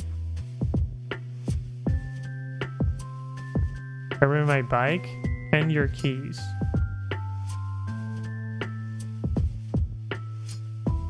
What? For what reason? You're gonna cycle towards me? Alright, see you in 2 hours. Maybe longer.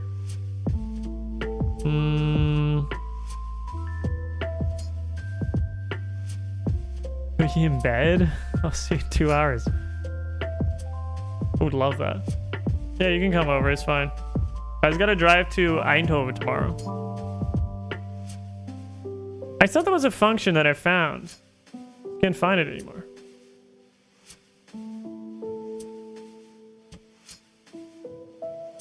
List duplicate hello 0. What? Oh, it duplicates the first... the list. Right.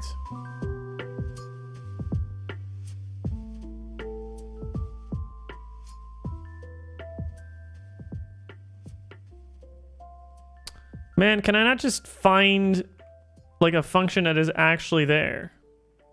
Why do I have such a hard time finding something? Chunk, count. I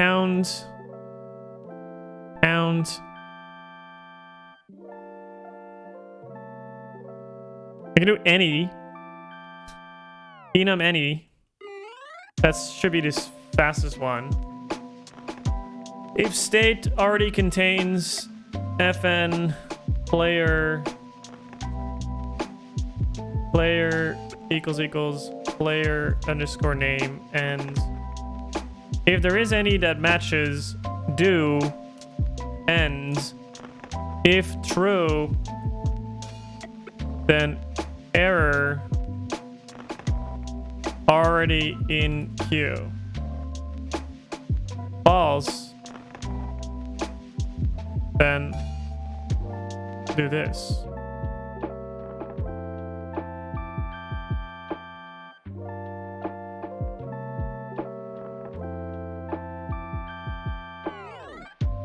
That's pretty ugly.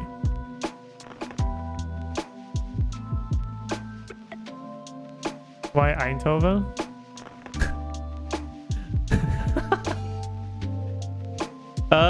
It's because there's a garage there that can help me out. I'm going there. Into. It translates a list into a map. Interesting. Member question mark. Hey, that's what I need. Member. Member? Player name. State.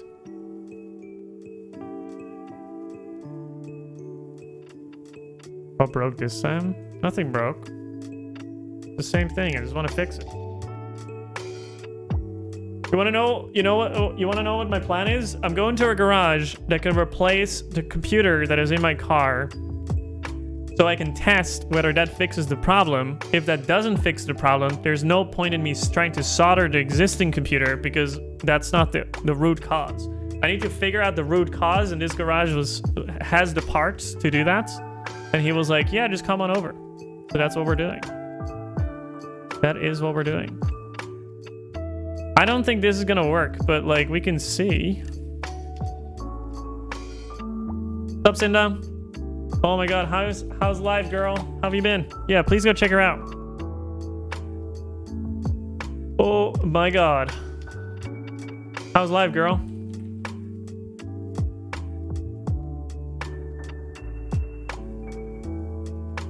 I still have the command open, you know? Like I still have the Nightbot command open. If you guys haven't checked Sophia out, please go check her out. Super hectic, working all day, every day. That's my life, yeah. Oh, I see it. It's working. Error already in queue. Boot. So this should not return if I... Oh, actually, if I'm already in queue, should it be okay or should it be like an error? I guess an error is fine.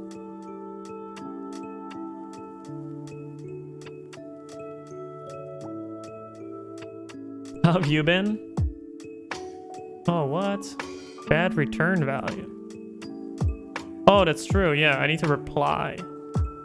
Reply with a tuple that contains these two.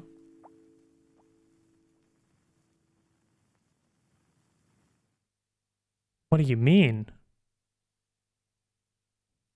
What do you mean? Oh, state. Should be good now. All tests are passing. Hell yeah. Amount is unused. Oh, my music ended. I was like, oh my god, that's perfect timing. That's true. Amount is not used. Thanks, Linter. Let's run the formatter and then go to bed.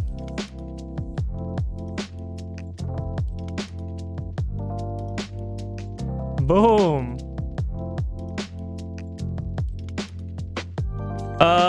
Create Q GenServer.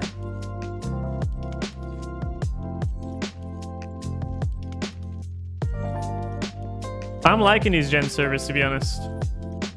I'm liking them.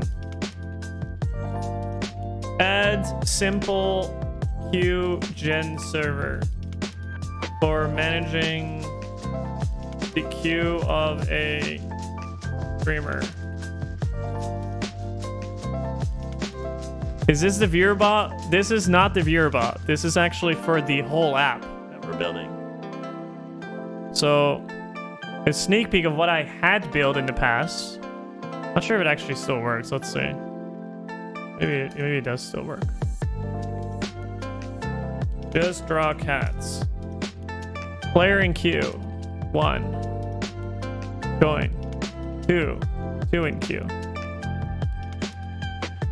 So this was the UI, and then I wanted the viewer game app to interact with this website so that people can like join via the website, be able to view statistics of like the games that they've played in the past, have some easy configurable settings for the streamer to make sure like, hey, I want to do sub only, not sub only, that kind of stuff. That's the whole idea. But before I build all that, I first need to figure out like what do people actually need. And so I built a super simple prototype, and now I'm like trying to figure out if I still need to move this to the app, or whether the Twitch bot for now is good enough in order to go live. But we're still building shit. Still a lot of work in progress. But this is cool. I like these gen servers. That's pretty neat. Pretty neat. I still need to kill this. This is ugly. But that's okay. Pip it. All pass looks satisfying, right? That's a feels good man. That's a feels good man in my book. And this is all the business logic. It's like you can join, leave, you can see the players, you can get the position. All we need to do is add players and add some options here to be able to like get the start and the end, like the cursor of the players, so we can do proper pagination. But yeah, that was it. Thanks for hanging out, everybody. If you want to, if you're watching this on YouTube and you want to see it all live, then just check out my Twitch channel. It's in the description. And if you